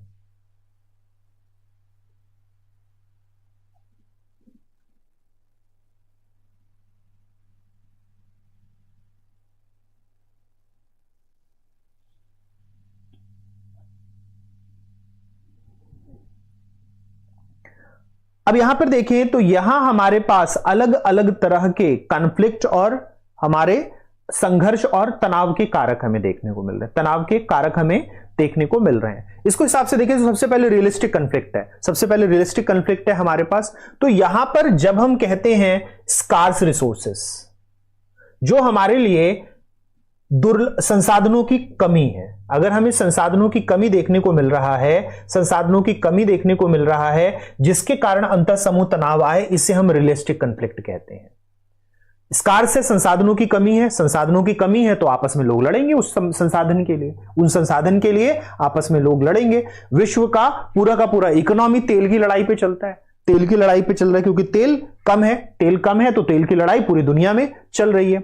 फिर आते रिलेटिव डिप्रिवेशन, सापेक्षता को हम देखते हैं तो सापेक्षता हमें देखने को मिलता है कि जब एक व्यक्ति ये सोचता है कि उसको उसका हक नहीं मिल रहा तो इसे कहा जाता है relative, that he is not getting what he is entitled to, he is not getting what he is entitled to, then it is called relative deprivation। इसे सापेक्ष वंचन कहा जाएगा, इससे सापेक्ष वंचन कहा जाएगा।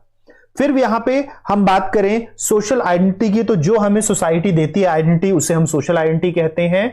सोशल कंपैरिजन, कैटेगराइजेशन और कंस्ट्रक्शन से सेल्फ जो बनता है। अस्मिता की रचना जो सामाजिकता से, श्रेणीकरण से और स्व पहचान के निर्माण के द्वारा हम बनाते हैं, यानी समाज जो हमें पहचान देता है उसे हम सामाजिक अस्मिता कहते हैं या उसे सामाजिक पहचान कहते हैं। और सोशल कंपैरिजन का मतलब है हम अपने आप को दूसरे के साथ तुलना करके अपने गौरव का निर्माण करते हैं, बढ़ाते हैं या कम करते हैं, दोनों जगह हम सोशल कंपैरिजन कर रहे होते हैं। या हम दूसरे के पास पैसा ज्यादा है, हमारे पास पैसा कम है, हमारे पास पैसा ज्यादा है, दूसरे के पास पैसा कम है, अमीर और गरीब अमीर बन गए, हमारे पास ज्ञान कम है, दूसरे के पास ज्ञान अधिक है, हमारे पास ज्ञान कम है। तो यहां पर कई बार क्या देखा जाता है ना कि हम इसलिए परेशान नहीं रहते कि हमारे पास मारुति, हम इसलिए परेशान रहते हैं कि दूसरे के पास BMW क्यों है ना, मर्सिडीज क्यों है। तो यहां पर ये जो तुलना है इसे हम सोशल कंपैरिजन कहते हैं, इसे हम सामाजिक तुलना कहते हैं। तो यहां पर आंसर हमें देखने को मिला A2 और B4, A2 B4 फर्स्ट ही हो गया, पहला ही आंसर हमें देखने को मिल गया। चल नेक्स्ट क्वेश्चन को देखें। Self determination, contact comfort, cell assembly and general adaptation. अच्छा ये सिद्धांत पूछे गए हैं, अलग अलग सिद्धांत पूछे गए हैं। जनरल एडेप्टेशन तो बहुत आसान है, इसको तो आप बिल्कुल ही पहचान लेंगे, अगर आपने 11th 12th भी अच्छे से पढ़ी होगी, बाकी भी हमें पहचानने हैं तो उसी से आंसर हमारे पास वैसे निकल जाएगा, क्योंकि सब में एक ही एक दे रखे हैं तो हमें इसीलिए आसानी से मिल जाता है। तो हम यहां पर जनरल एडेप्टेशन किसका देखते हैं, तो जनरल एडेप्टेशन हम देखते हैं हैंस सैले का, है ना, हैंस सैले का देखते हैं ना। जनरल एडेप्टेशन थ्योरी गैस किसका है, सिंड्रोम किसका है, हैंस सैले का है। तो हैंस सैले से ही हमें आंसर मिल गया, डी का सेकंड आंसर सेकंड हो गया। अब सेल्फ डिटर्मिनेशन थ्योरी हमें, तो सेल्फ डिटर्मिनेशन थ्योरी हमें डेकी और रयान की देखने को मिलती है। सेल्फ डिटर्मिनेशन थ्योरी एसडीटी किसकी है, सेल्फ डिटर्मिनेशन थ्योरी एसडीटी किसकी है, एसडीटी हमें देखने को मिलता है डेकी एंड रयान, डेकी एंड रयान की देखने को मिलती है हमारी सेल्फ डिटर्मिनेशन थ्योरी। फिर हम बात करते हैं contact comfort theory, Harlow and Harlow का देखने को मिलता है हमें, contact comfort theory Harlow and Harlow का देखने को मिलता है। मियां बीवी हार्लो है हमारे पास, तो किसका देखने को मिलता है, हार्लो का देखने को मिलता है। मंकी एक्सपेरिमेंट बंदर का एक्सपेरिमेंट किया था कि बंदर किससे कंफर्ट लेता है, इसी से हम देखेंगे शुरुआती इम्प्रिंटिंग हमें देखने को मिलती है, इम्प्रिंटिंग और प्राइमिंग इससे हमें देखने को मिलता है। फिर आता है सेल असेंबली थ्योरी हमें देखने को मिलती है हैब की देखने को मिल रही है हमें, सेल असेंबली थ्योरी हमें हैब की देखने को मिलती है। DOHAP की सेल असेंबली थ्योरी, कि कैसे हम कैटेगराइजेशन करते हैं और उस कैटेगराइजेशन में कैसे हम शामिल और अलग करते हैं। तो सेल असेंबली थ्योरी हमें देखने को मिलेगी। आंसर यहां पे दूसरा देखने को मिला। चलिए नेक्स्ट देखें। A health strategy that focuses on providing education materials, यहां पे हेल्थ स्ट्रेटेजी है having group of friends, chronic stress, a person exposed to severe stressor and minor annoying events। ये फिर से स्ट्रेस का क्वेश्चन है हमारे पास। तो जनता को शिक्षण सामग्री प्रदान करने पर केंद्रित स्वास्थ्य रणनीति, मित्रों का समूह चिरकालिक दबाव जोखिम से बचाता है, तीव्र तनाव से पीड़ित व्यक्ति को ऐसी घटना का अनुभव हो सकता है, कष्टकारी घटनाएं जो स्वास्थ्य खराब करने में योगदान करती हैं। तो ये हमें किस किस तरह के स्ट्रेस हमें देखने को मिल रहे हैं, किस किस तरह के स्ट्रेस हमें देखने को मिल रहे हैं। तो प्राइमरी प्रिवेंशन, सोशल सपोर्ट, हैजल्स और पोस्ट ट्रॉमेटिक स्ट्रेस डिसऑर्डर। तो बिल्कुल ये तो हम PTSD देख रहे हैं, जो लास्ट के लिए PTSD है हमारा। तीन तरह के हमने देखे थे, तो primary prevention, secondary prevention, tertiary prevention, तीन तरह के प्रिवेंशन हमें देखने को मिलते हैं। हम प्राथमिक निवारण की बात करें, ठीक है, तो प्राथमिक निवारण हमारे पास क्या होता है, हम पहले से लोगों को किसी भी चीज के लिए तैयार करते हैं। जब हम पहले से लोगों को तैयार करते हैं तो ये क्या कहलाता है, ये कहलाता है प्राइमरी प्रिवेंशन, यानी हमें देखने को मिलेगा A का थर्ड, हमें देखने को मिलेगा A का थर्ड। फिर हम बात करते हैं सोशल सपोर्ट की, तो सोशल सपोर्ट हमें किस में देखने को मिलेगा, तो सोशल सपोर्ट हमें देखने को मिलता है group of friends that can buffer, जो हमें स्ट्रेस को बफर कर सकते हैं, जो हमारे दबाव के जोखिम को बचाते हैं, ऐसे मित्रों का समूह। तो ये क्या है, ये हमारे लिए एक तरह का सोशल सपोर्ट होगा।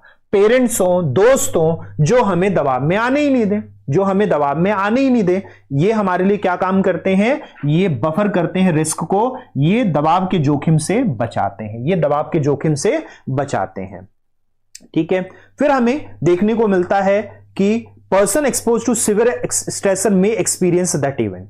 जब हमारे पास एक सीरियस हमें देखने को मिलेगा एक्सप्रेसर, तो जब कोई सीवियर स्ट्रेसर देखने को मिला, कोई ऐसी घटना हुई जिससे तीव्र तनाव हुआ, उसके बाद हमें क्या देखने को मिलता है, उसके बाद हमें देखने को मिलता है PTSD। उसके बाद हमें क्या देखने को मिलेगा, उसके बाद हमें देखने को मिलेगा PTSD, post traumatic stress disorder. जब हम कोई बहुत बड़ी दुर्घटना देखते हैं उसके बाद के एक्सपीरियंस हमें PTSD देखने को मिलते हैं। वहीं पर जीवन की छोटी छोटी घटनाएं, माइनर एनॉइंग इवेंट्स, जो कि हमारा स्वास्थ्य खराब करती हैं, इन्हें क्या कहा जाता है, इन्हें कहा जाता है हैजल्स ऑफ लाइफ, इन्हें जीवन की बाधाएं कहा जाता है, वो बाधाएं जो हमारा स्वास्थ्य खराब कर सकती हैं। तो उत्तर यहां पे हमें A3B2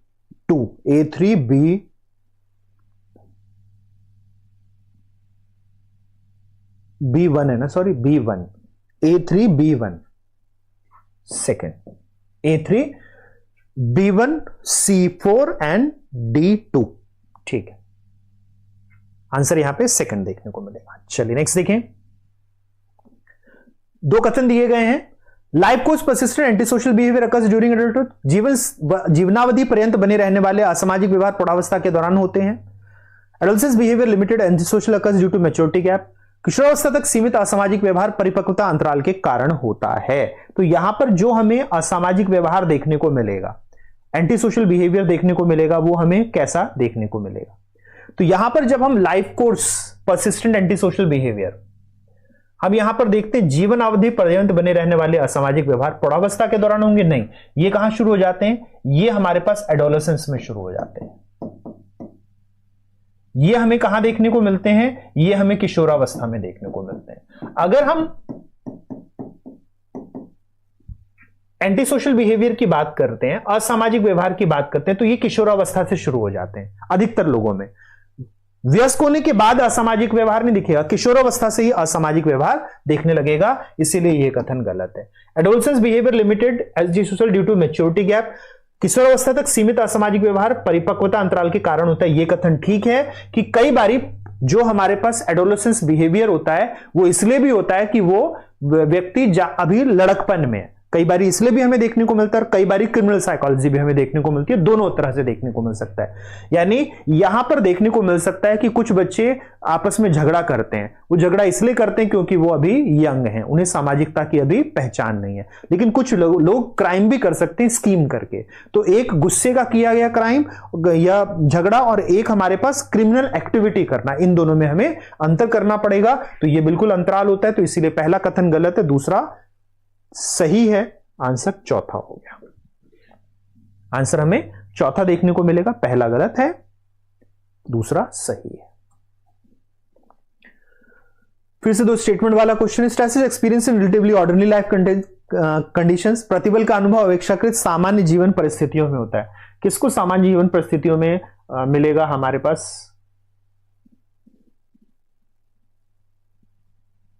प्रतिबल या तनाव। Any life event that requires people to change, adapt और adjust can result in state. जीवन की किसी भी ऐसी घटना के फलस्वरूप प्रतिबल हो सकता है जिसमें लोगों को बदलने, अनुकूलित होने तथा समायोजित होने की आवश्यकता है।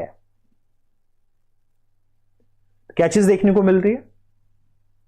तो बिल्कुल यहां पे अगर हम बात करें तो सेकंड हमें बिल्कुल ठीक देखने को मिलता है। जहां पर भी हमें चेंज, अडेप्ट, एडजस्ट करने के लिए देते हैं वहां पे हम स्ट्रेस ले लेते हैं। जहां पर भी कुछ बदलता है, जहां पर भी कुछ बदलता है तो हमें तुरंत क्या मिल जाता है? तुरंत हमें तनाव मिल जाता है। तुरंत हमें क्या मिल जाएगा? तनाव मिल जाएगा, प्रतिबल मिल जाएगा। तनाव, प्रतिबल मिल जाएगा। तो इसका मतलब पहला कथन भी ठीक हो गया, क्योंकि तनाव फिर हमें किसी भी परिस्थिति में मिल सकता है। सामान्य जीवन परिस्थितियों में मिलता है, ऑर्डिनरी लाइफ कंडीशन में देखने को मिलता है, और ये इसका सही एक्सप्लेनेशन भी हो गया। आंसर इसीलिए पहला आ गया। आंसर इसीलिए पहला रहेगा। ठीक है,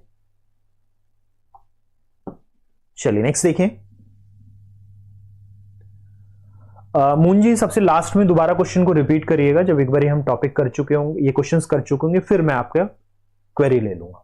which of the following attribution indicate N optimistic explanatory style in the face of stress. निम्नलिखित में से कौन से गुण आरोपण तनाव की स्थिति एक आशावादी व्याख्यात्मक शैली को इंगित करते हैं? तो यहां पर हमें आशावाद को देखना है, यहां पे हमने आशावाद को देखना है।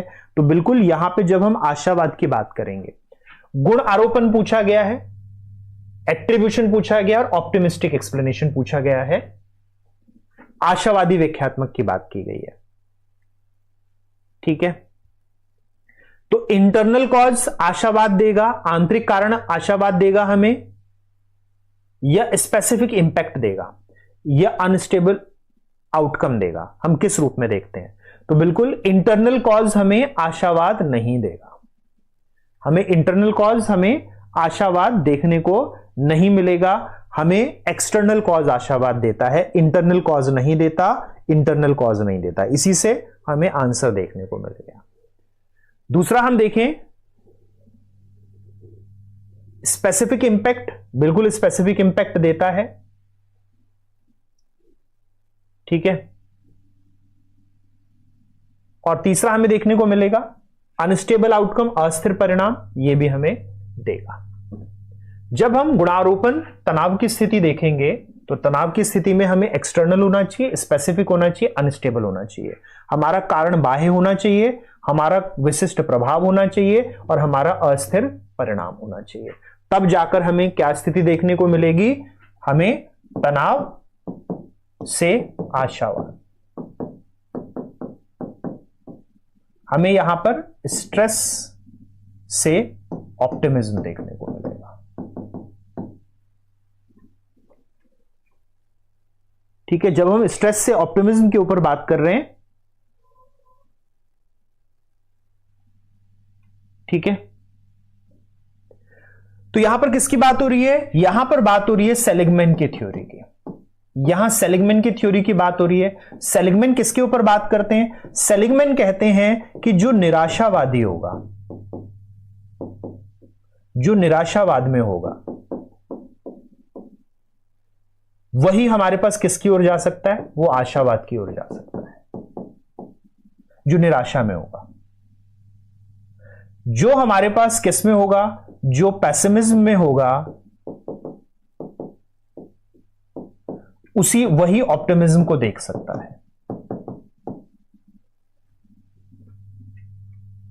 सेलिगमैन की जब हम थ्योरी को देखते हैं तो यहां पे हमें ये देखने को मिलता है। ध्यान रखिएगा, रॉजर ठीक इससे उल्टी बात करते हैं, रॉजर ठीक इससे उल्टी बात करते हैं। रॉजर किसकी बात करते हैं? रॉजर बात करते हैं कि हमारे पास इंटरनल कॉज होना चाहिए, रॉजर बात करते हैं कि स्टेबल आउटकम होना चाहिए, रॉजर बात करते हैं, रॉजर इसके ऊपर बात करेंगे, रॉजर जब बात करेंगे ना हमारे पास, रॉजर इसके ऊपर बात करेंगे, ये रॉजरियन मॉडल देखने को मिलेगा।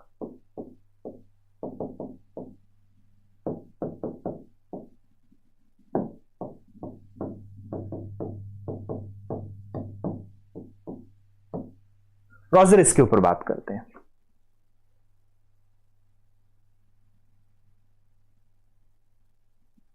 ठीक है, तो बिल्कुल सोशल वेलबींग थ्योरी है ये हमारे पास, इसके ऊपर रॉजर बात करें।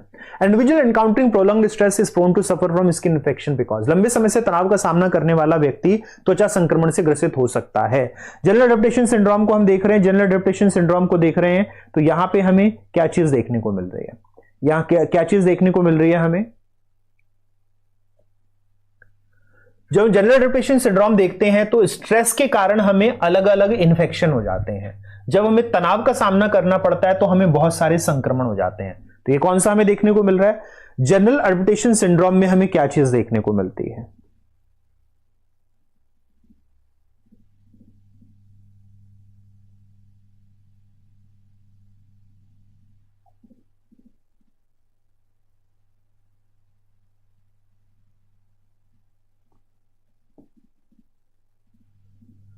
तो बिल्कुल जब हम देखें यहां पर तो हमें क्या देखने को मिलता है? कॉर्टिसोल रिलीज होता है ब्लड में, जिसके कारण टी सेल और बी सेल, डब्ल्यूबीसी में टी सेल और बी सेल यानी जो हमारे पास हमें एंटीबॉडीज देखने को मिलती हैं वो नष्ट हो जाती हैं, जिसके कारण हमें इन्फेक्शन हो जाता है, जिसके कारण हमें इन्फेक्शन होता हुआ दिखता है, जिसके कारण इन्फेक्शन होता हुआ दिखेगा।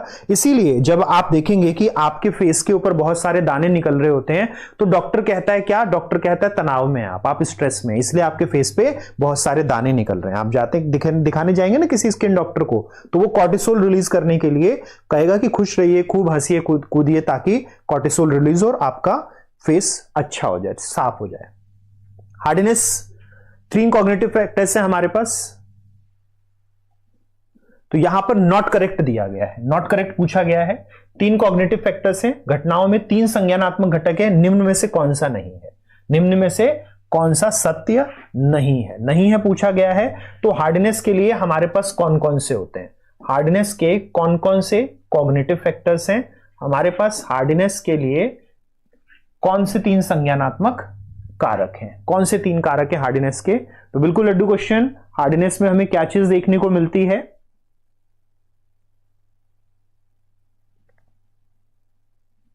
तो हार्डनेस में हमें देखने को मिलता है अपने पर्सनालिटी और इमोशन पे कंट्रोल, हमें देखने को मिलता है जीवन को हम चैलेंज के रूप में लेते हैं, चुनौती के रूप में लेता है, और हमें देखने को मिलता है हम अपने लक्ष्यों के प्रति कमिटेड, प्रतिबद्धता देखने को मिलती है।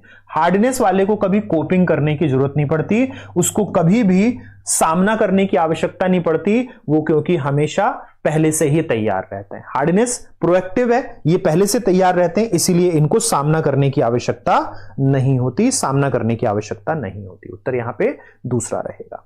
चलिए नेक्स्ट देखें, cognitive resonance theory CDT, that attitude changes occurs as a result of, संज्ञानात्मक असंवादिता सिद्धांत बताता है कि अभिवृत्ति में परिवर्तन निम्न के परिणाम स्वरूप होता है। निम्न के परिणाम स्वरूप होता है।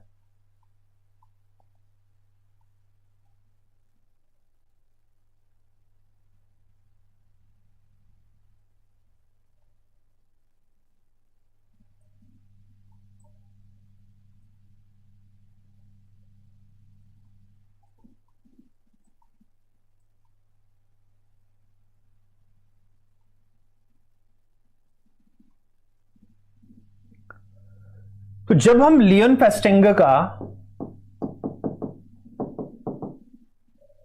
कॉग्निटिव रिजोनेंस थ्योरी देखते हैं, संज्ञानात्मक असंविता सिद्धांत देखते हैं, तो ये किसके ऊपर बात करता है? यहां पर बात की जाती है बिलीफ और बिहेवियर के ऊपर नहीं, यहां पर किसकी बात की जाती है? Unpleasant aerogel people experience that conflict with their attitude. अपनी अभिवृत्ति से टकराव के कारण अप्रिय उत्तेजना अनुभव करने को घटाना, इससे हम क्या करते हैं, इससे हम अपने व्यवहार को सुधार लेते हैं। ये कॉग्निटिव डिसोनेंस है। ये हमें कॉग्निटिव डिसोनेंस देखने को मिलता है किसका, फेस्टिंगर का। ये हमें कॉग्निटिव डिसोनेंस देखने को मिलता है कि हम अपने व्यवहार को इसलिए सुधारते हैं क्योंकि वो व्यवहार हमारे एटीट्यूड से मैच नहीं करता, वो हमारे एटीट्यूड से मैच नहीं करता, हम उसको सुधार लेंगे। चलिए नेक्स्ट देखें, not relevant to cardiac patient behaviour of adherence to treatment, कौन उपचार के अनुपालन के हृदय रोगी के व्यवहार के लिए उपयुक्त नहीं है। तो यहां पर फिर से टाइप ए पर्सनालिटी का ट्रीटमेंट है। यहां जो है हमारे पास टाइप ए पर्सनालिटी ट्रीटमेंट है, ये टाइप ए पर्सनालिटी का ट्रीटमेंट है। यहां पर जो टाइप ए व्यक्तित्व है उसके उपचार के ऊपर बात की जा रही है, उसके उपचार के ऊपर बात की जा रही है। उसमें हमें कौन सा उपचार उपयुक्त नहीं दिखेगा, नहीं है पूछा गया है, is not relevant, not relevant, not relevant है। तो देखें कौन कौन सा रेलेवेंट है, हमें कौन कौन सा रेलेवेंट देखने को मिल रहा है। तो यहां पे हमारे पास सेल्फ एफिकेसी रेलेवेंट है। टाइप ए पर्सनालिटी के लिए हम ट्रीटमेंट में अपनी स्वप्रभावकारिता देखते हैं, हम उसकी कंडीशन के बारे में उसको बोध करवाते हैं ताकि वो सचेत हो जाए, ताकि वो सचेत हो जाए। ठीक है, हास्य बोध हम उसको नहीं करवाते। एक्सरसाइज ऑन हेल्थ, हम स्वास्थ्य पर कितना नियंत्रण किया जा सकता है ये भी उसको बताते हैं कि अपने व्यवहार को आप क्या करिए, बेटर कीजिए। उसकी पर्सनालिटी में हम अलग अलग तरह के चेंजेस लेके आते हैं उसके बिहेवियर के। तो इसीलिए यहां पर क्योंकि हमसे नहीं पूछा गया था इसलिए आंसर तीसरा होगा। हम ह्यूमर की बात नहीं करते, उसको हंसाते गुदगुदाते नहीं है, हम उसको लाइफ स्टाइल चेंज करने के लिए कहते हैं। हम किस चीज के ऊपर बात करते हैं, हम यहां पे लाइफ स्टाइल चेंज करने की बात करते हैं। ठीक है, अमरवीर जी इतनी बारी अगर एक ही क्वेश्चन को पूछेंगे तो आपको यहां पर ब्लॉक कर दिया जाएगा। क्वेश्चन के जब मैं क्वेश्चन करवा रहा होता हूं तो वेट कीजिए कि मैं क्वेश्चन को पूरा करूंगा डिस्कस, उसके बाद मैं आपका क्वेश्चन लूंगा। ठीक है, बीच में मैं कोई क्वेश्चन नहीं लेता।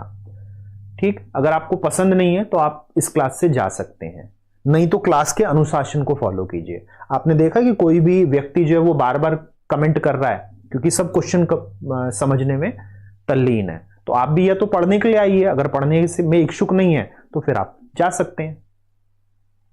चलिए नेक्स्ट क्वेश्चन को देखेंगे। Which of the following is not a risk factor for hypertension, उच्च रक्तचाप तनाव के लिए निम्नलिखित में से कौन सा एक जोखिम कारक नहीं है। फिर से यहां पर पूछा गया है जोखिम कारक नहीं है, नहीं है पूछा गया है। तो देखें कौन सा जोखिम कारक है, नॉट अ रिस्क। ठीक है, हमसे नॉट पूछा गया है तो पहले यहां पे रिस्क को देख लीजिए, यहां पे जोखिम कारक को देख लीजिए, यहां पे जोखिम कारक को देख लीजिए। तो ओबेसिटी जोखिम है, हमें मोटापा जोखिम देखने को मिलता है, तो बिल्कुल मोटापा हमें जोखिम देखने को मिलता है। एथलोसिस हमारे पास जोखिम है, तो बिल्कुल यहां पे एथलोसिस भी हमें जोखिम देखने को मिलता है। यानी यहां पर अगर आप देखेंगे कि हमारे पास मसल में अगर रुग्णता देखने को मिल रही है तो यहां पे हमें देखने को मिलता है, इसको हम एथलोसिस कहते हैं। तो ये है, मल्टीपल स्क्लेरोसिस नहीं होता है इसमें, मोटापे से नहीं है। एक्सपोजर टू स्ट्रेस, बिल्कुल तनाव हमारे पास हाइपरटेंशन का कारण बनता है, तनाव हमारे पास हाइपरटेंशन का कारण बनता है। तो हाइपरटेंशन मोटापे के कारण हो सकता है, ध्वनियों में होने वाले हमारे पास हीनता के कारण हो सकता है और तनाव के कारण हो सकता है। तो यहां पर पूछा है नॉट अ रिस्क फैक्टर, इसीलिए आंसर हो गया कौन सा, आंसर हो गया तीसरा। चलिए आखिरी क्वेश्चन को देखते हैं आज के। Martin Seligman proposed the theory of authentic happiness and wellbeing which contains 5 elements, which of the following does not come under Seligman's theory. तो सेलिगमैन थ्योरी में हमारे पास इनमें से कौन सा नहीं आता, सेलिगमैन थ्योरी में इनमें से कौन सा नहीं आता, कौन सा नहीं आता।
चलिए देखिए, इसमें तो हमारे पास सेलिग्मैन की थ्योरी में हमें 5 देखने को मिलते हैं एलिमेंट्स, हमें 5 तत्व देखने को मिलते हैं।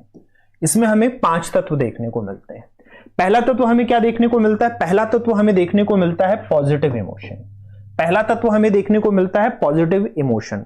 दूसरा तत्व हमें क्या देखने को मिलता है? दूसरा तत्व हमें देखने को मिलता है इंगेजमेंट।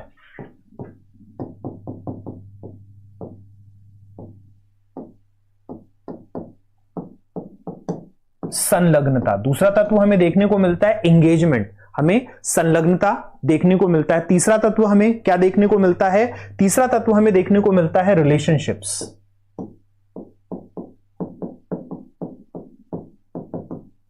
संबंधन। चौथा तत्व हमें कौन सा देखने को मिलता है? तो चौथा तत्व हमें देखने को मिलता है meaning that defines the authentic happiness. Meaning that define the authentic happiness. और पांचवा तत्व हमें कौन सा देखने को मिलता है? जब हमें मीनिंग मिल जाती है तो हम इसे अचीव कर सकें, इससे अचीव कर सकें। यही तो हमारे पास निर्मल आनंद है। निर्माणवाद की दुनिया में आपका स्वागत है, इसी को हम निर्मल आनंद कहते हैं। जब आप अपने आनंद को प्राप्त करते हो तब आप उपलब्धियां अपने आप प्राप्त करने लगते हो, उपलब्धियां अपने आप प्राप्त करने लगते हो। रिसाइलेंस के ऊपर इन्होंने बात नहीं करी थी सेलिग्मैन ने, और क्योंकि रिसाइलेंस के ऊपर बात नहीं करी थी तो डज नॉट पूछा गया था, नहीं पूछा गया था, इसीलिए आंसर हमारे पास क्या हो गया? तीसरा। आंसर हमें क्या देखने को मिल गया? तीसरा देखने को मिल गया। तो साथियों, ये था आज का सेशन। उम्मीद करता हूं कि बहुत सारी चीजें आपने सीखी होंगी और बहुत सारी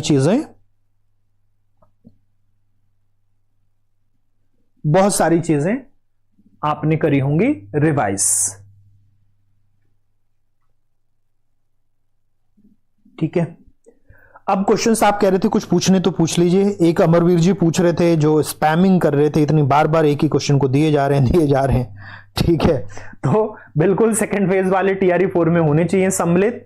और शिक्षक भर्ती के ऊपर मैंने पहले ही कहा था कि जब तक रिजोल्यूशन नहीं होता है आपका किसका?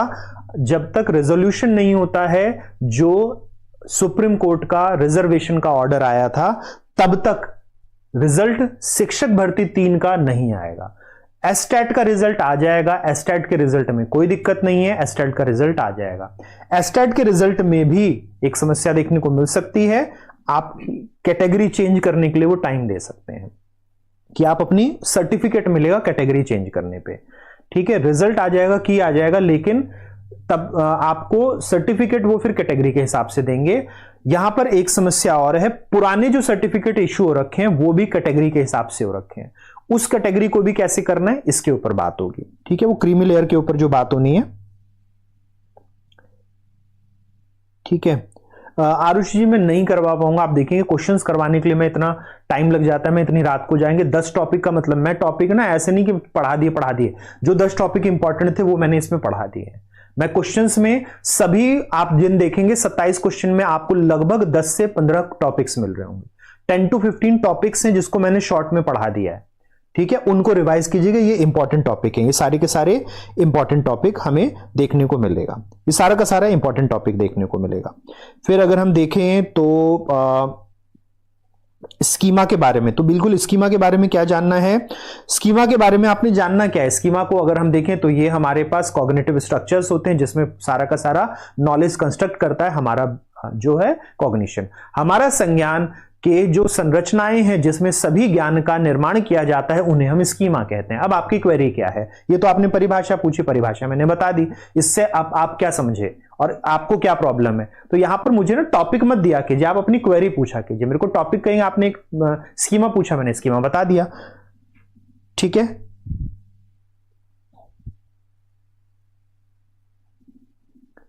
थ्योरी ऑफ लॉक एंड की,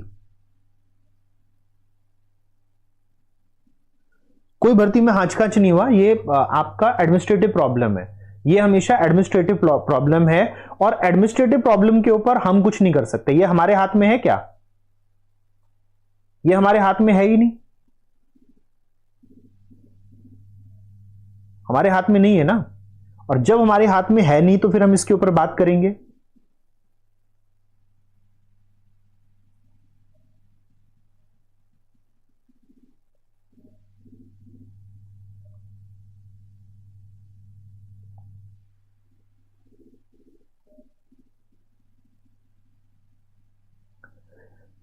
लॉक-इन की आप डिप्रेशन थ्योरी के लिए पूछ रहे हैं या किसी और थ्योरी के लिए पूछ रहे हैं? ठीक है,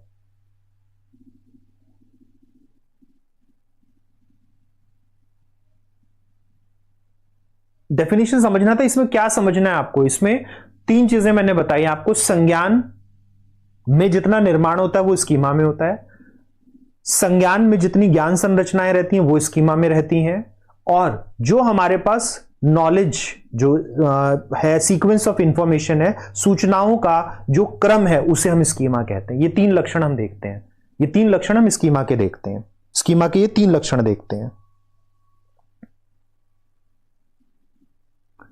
फॉर अंडरस्टैंडिंग आप कह रहे हैं लॉक-इन की क्यों अंडरस्टैंडिंग के लिए हम क्यू की बात करते हैं। लॉक-इन की क्यू हो गया हमारे पास। जब हम बात करते हैं ना इसको हम कहते हैं कि हमारे पास जितना भी हमारा मेमोरी बनता है या हमारा नॉलेज बनता है, जितना भी हम कहेंगे कि मेमोरी बनता है, तो मेमोरी हमारा किसकी होता है? मेमोरी हमेशा, स्मृति जो होती है हमारी, वो होती है क्यू बेस्ड, ये संकेत आधारित होती है। बैडले का थ्योरी है हमारे पास, ये बैडले का थ्योरी है। अब इसमें वो क्या कहते हैं? उसमें कहते हैं क्यू क्या है हमारे पास? क्यू हमारे पास की है।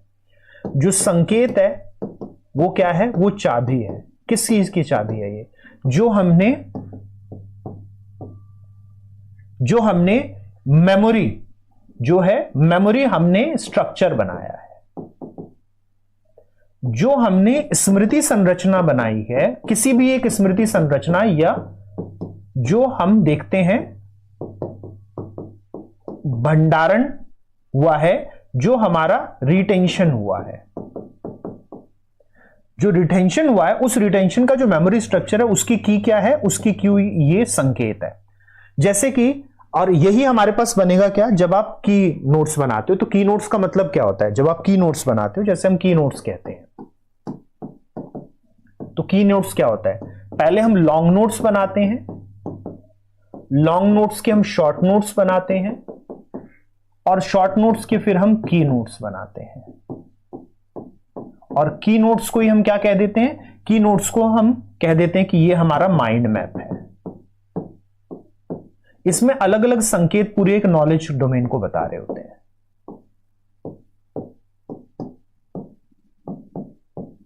इस तरीके से आप जब बना रहे होते हैं माइंड मैप, तो ये की नोट्स होते हैं। ये एक की है इस पूरे नॉलेज के लिए, ये एक की है इस पूरे नॉलेज के लिए। इसके लिए हमने क्या करा? मान लिया हम कह रहे हैं कि हमने ये मेमोरी के नोट्स बनाए हैं, हमने ये स्मृति के नोट्स बनाए हैं, तो ये की हो गई किसके लिए? इस डोमेन के लिए। इसके ऊपर हमने कहा कि मेमोरी में हमने क्या बना रहे हैं? हम यहां पे सेंसरी मेमोरी बना रहे हैं, हम यहां एसटीएम शॉर्ट टर्म मेमोरी बना रहे हैं, हम यहां लॉन्ग टर्म मेमोरी बना रहे हैं। ठीक है, तो जब हम ये कर रहे होते हैं, तो ये एसएम क्या हो गया? इसका की हो गया, एसटीएम इसका की हो गया, एलटीएम इसका की हो गया। तो ये हमारे पास की या क्यू बेस्ड थ्योरी कहलाती है। तो जो क्यू बेस्ड मेमोरी है, संकेत आधारित स्मृति है, वो हमारे पास लॉक एंड की के ऊपर डिपेंड करती है, वो लॉक एंड की के ऊपर डिपेंड करती है। ठीक है, इंफॉर्मेशन स्टोर होना स्कीमा नहीं है।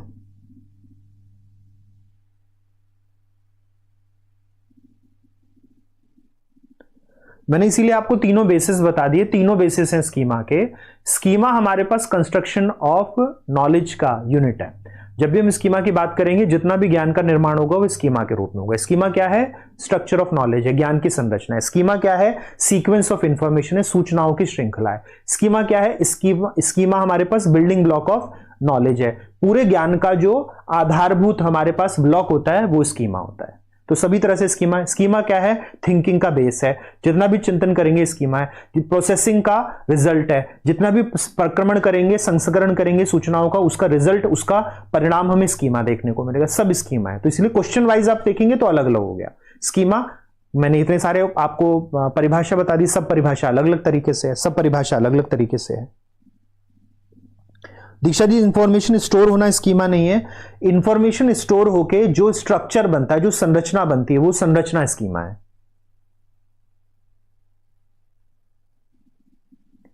अच्छा मिश्रा जी, नहीं बिल्कुल, यहाँ पे ये चैनल खासकर हिंदी भाषी है, तो इसलिए इसमें हिंदी भाषी, हिंदी के टर्म्स में साथ साथ जरूर बोलूंगा।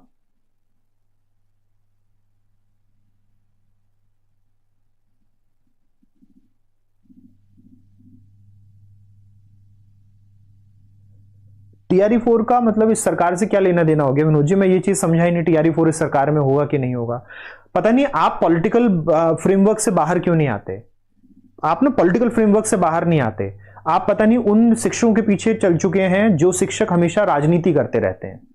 मतलब मुझे बहुत मैं इससे बिल्कुल विमुख हूं। हम राजनीतिक नहीं है, हम शिक्षक हैं। हाँ, हमें जब राजनीति बदलनी होगी तब हम उसके ऊपर बदलने के ऊपर बात करेंगे। आप यहां पे बात कर रहे हैं, मुझे एक बात बताइए कि अगर सुप्रीम कोर्ट ने ऑर्डर दिया, कौन सी सरकार है जो सुप्रीम कोर्ट के ऑर्डर को चैलेंज कर देगी? मैं आपसे प्रश्न पूछता हूं। और क्या उसको इंप्लीमेंट करने के लिए जितना समय चाहिए उतना समय सरकार को, किसी सरकार को नहीं देंगे आप? मतलब ये पता नहीं, मुझे नहीं समझ में आता कि आप उन चीजों के ऊपर चर्चा करते हैं जिन चीजों के ऊपर आपका कंट्रोल नहीं रहता। उन चीजों पे चर्चा नहीं करेंगे जिन पे हमारा कंट्रोल है, हम उन चीजों पे चर्चा करेंगे। और इसलिए मेरे को लगता है कि बाकी सारे चैनल जिसके ऊपर चर्चा करते हैं ना, उसी के ऊपर आप चर्चा कर रहे हैं। हमारे बड़े महान महान शिक्षक है जिनको पूरे दिन राजनीति करनी होती है, उन्होंने आपसे राजनीति करवानी है, खुद राजनीति करनी है, यही काम करना है। वो एक अपील नहीं कर सकते, वो क्या अपील नहीं कर सकते कि शिक्षक भर्ती के लिए वो काम कर रहे हैं। अपने बच्चों का दाखिला सरकारी स्कूलों में करवाइए। खुद उनके बच्चे सरकारी स्कूल में नहीं पढ़ रहे, अपने बच्चों का सरकारी स्कूल में दाखिला करवाइए, सरकारी सेवाएं लीजिए, सरकारी नौकरियां बढ़ जाएंगी। नहीं, ये काम नहीं करना हमें, लेकिन सरकार को गाली देनी है। तो पहले भी मैं हमेशा कहा है कि सरकार के ऊपर टिप्पणी मत कीजिए, बिल्कुल समय लगेगा। पहले उसका सर्टिफिकेशन करना पड़ेगा, सर्टिफिकेशन करने के बाद जिसको जो क्रीमी लेयर में उनको हटाना पड़ेगा। ये रातों रात होने वाला काम नहीं है। आप सोचिए कि आपको अपना डीएम से सर्टिफिकेट बनाने में 15 दिन लग जाते हैं। 15 दिन डीएम को वेरीफाई करना पड़ेगा, कम से कम 15 दिन तो चाहिए। अब इस 15 दिन में किसी को 7 दिन लगेंगे, 15 दिन के बाद 15 दिन और देंगे, तो 1 महीना तो किसी भी प्रोसेस में लगेगा। और ये मैं पहले बोल चुका था, ये मैं बहुत पहले बोल चुका हूं कि जब इंप्लीमेंट होगा उसके बाद ही आपके, क्योंकि सुप्रीम कोर्ट का रिजल्ट इन बिटवीन आ गया। और सिर्फ ये नहीं, पिछली दोनों भर्तियां जो हो चुकी हैं बिहार में, उसके ऊपर भी ये होगा। जहां पर जो भर्तियां हो चुकी थी उसके ऊपर इंपैक्ट पड़ रहा है, क्योंकि वो भर्तियां ले चुके हैं, लेकिन उससे अगली वैकेंसी पे फर्क पड़ेगा। इसीलिए इस चीज के ऊपर कोई चर्चा करके फायदा नहीं है। हां, अगर हमें नेतागिरी करनी है तो हम ये काम करें। मैं तो नेतागिरी करता नहीं। इसमें किस तरह की राजनीति है? सुप्रीम कोर्ट ने जो रिजल्ट दिया, कैसी राजनीति के शिकार हो गए आप बताइए? सुप्रीम कोर्ट रिजल्ट दे रहा है और ये अभी का पेंडिंग केस नहीं है। ये पंजाब का हमारे पास कब का पेंडिंग केस है? ये 90 के दशक का पेंडिंग केस है। मतलब 90 के दशक का फैसला अब आया और राजनीति के शिकार अब आप हो गए, है ना? मतलब क्या सोच है बताइए कि जो 90 से जो 30-40 साल से 30 साल हो गए ना, 20-25 साल हो गए, 25 साल का केस है जिसका रिजल्ट आ गया। तो ये तो इसको हम कंट्रोल नहीं कर सकते ना। हम परेशान होंगे, राजनीति के शिकार हो गए जी, हम कल ही निकल जाते हैं आंदोलन करने के लिए। बेवकूफी है ये, और कुछ नहीं है।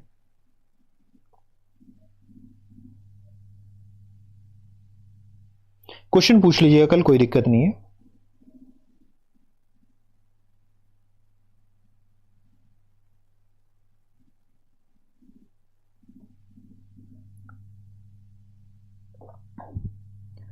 ठीक है, तो मैं बाकी, आप इतने सारे चैनल हैं आपके, सब इसकी बातें करते हैं, उनसे खूब बातें किया कीजिए। इसमें मेरे से बात कीजिए मुद्दों के ऊपर कि ये टॉपिक है।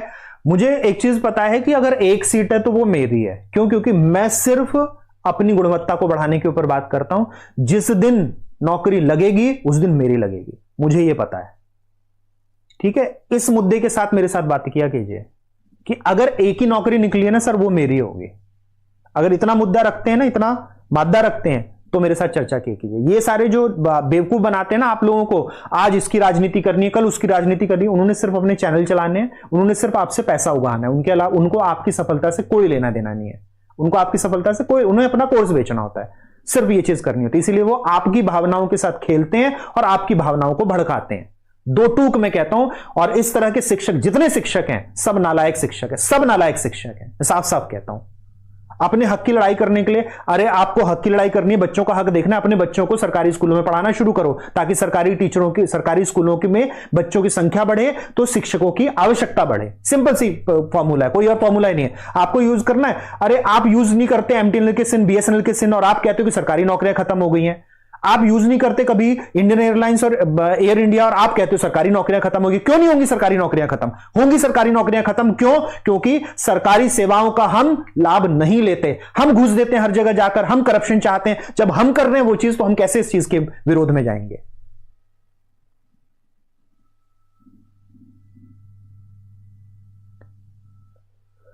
चलिए साथियों, अब मैं लूंगा वेदा।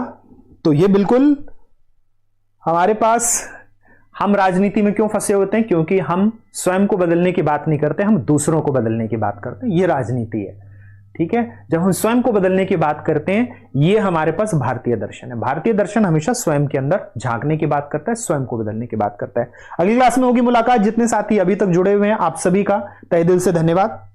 नेक्स्ट क्लास में मिलते हैं। आप सभी को गुड नाइट, शुभ रात्रि, शब्बा खैर। फिर मिलेंगे। जय हिंद।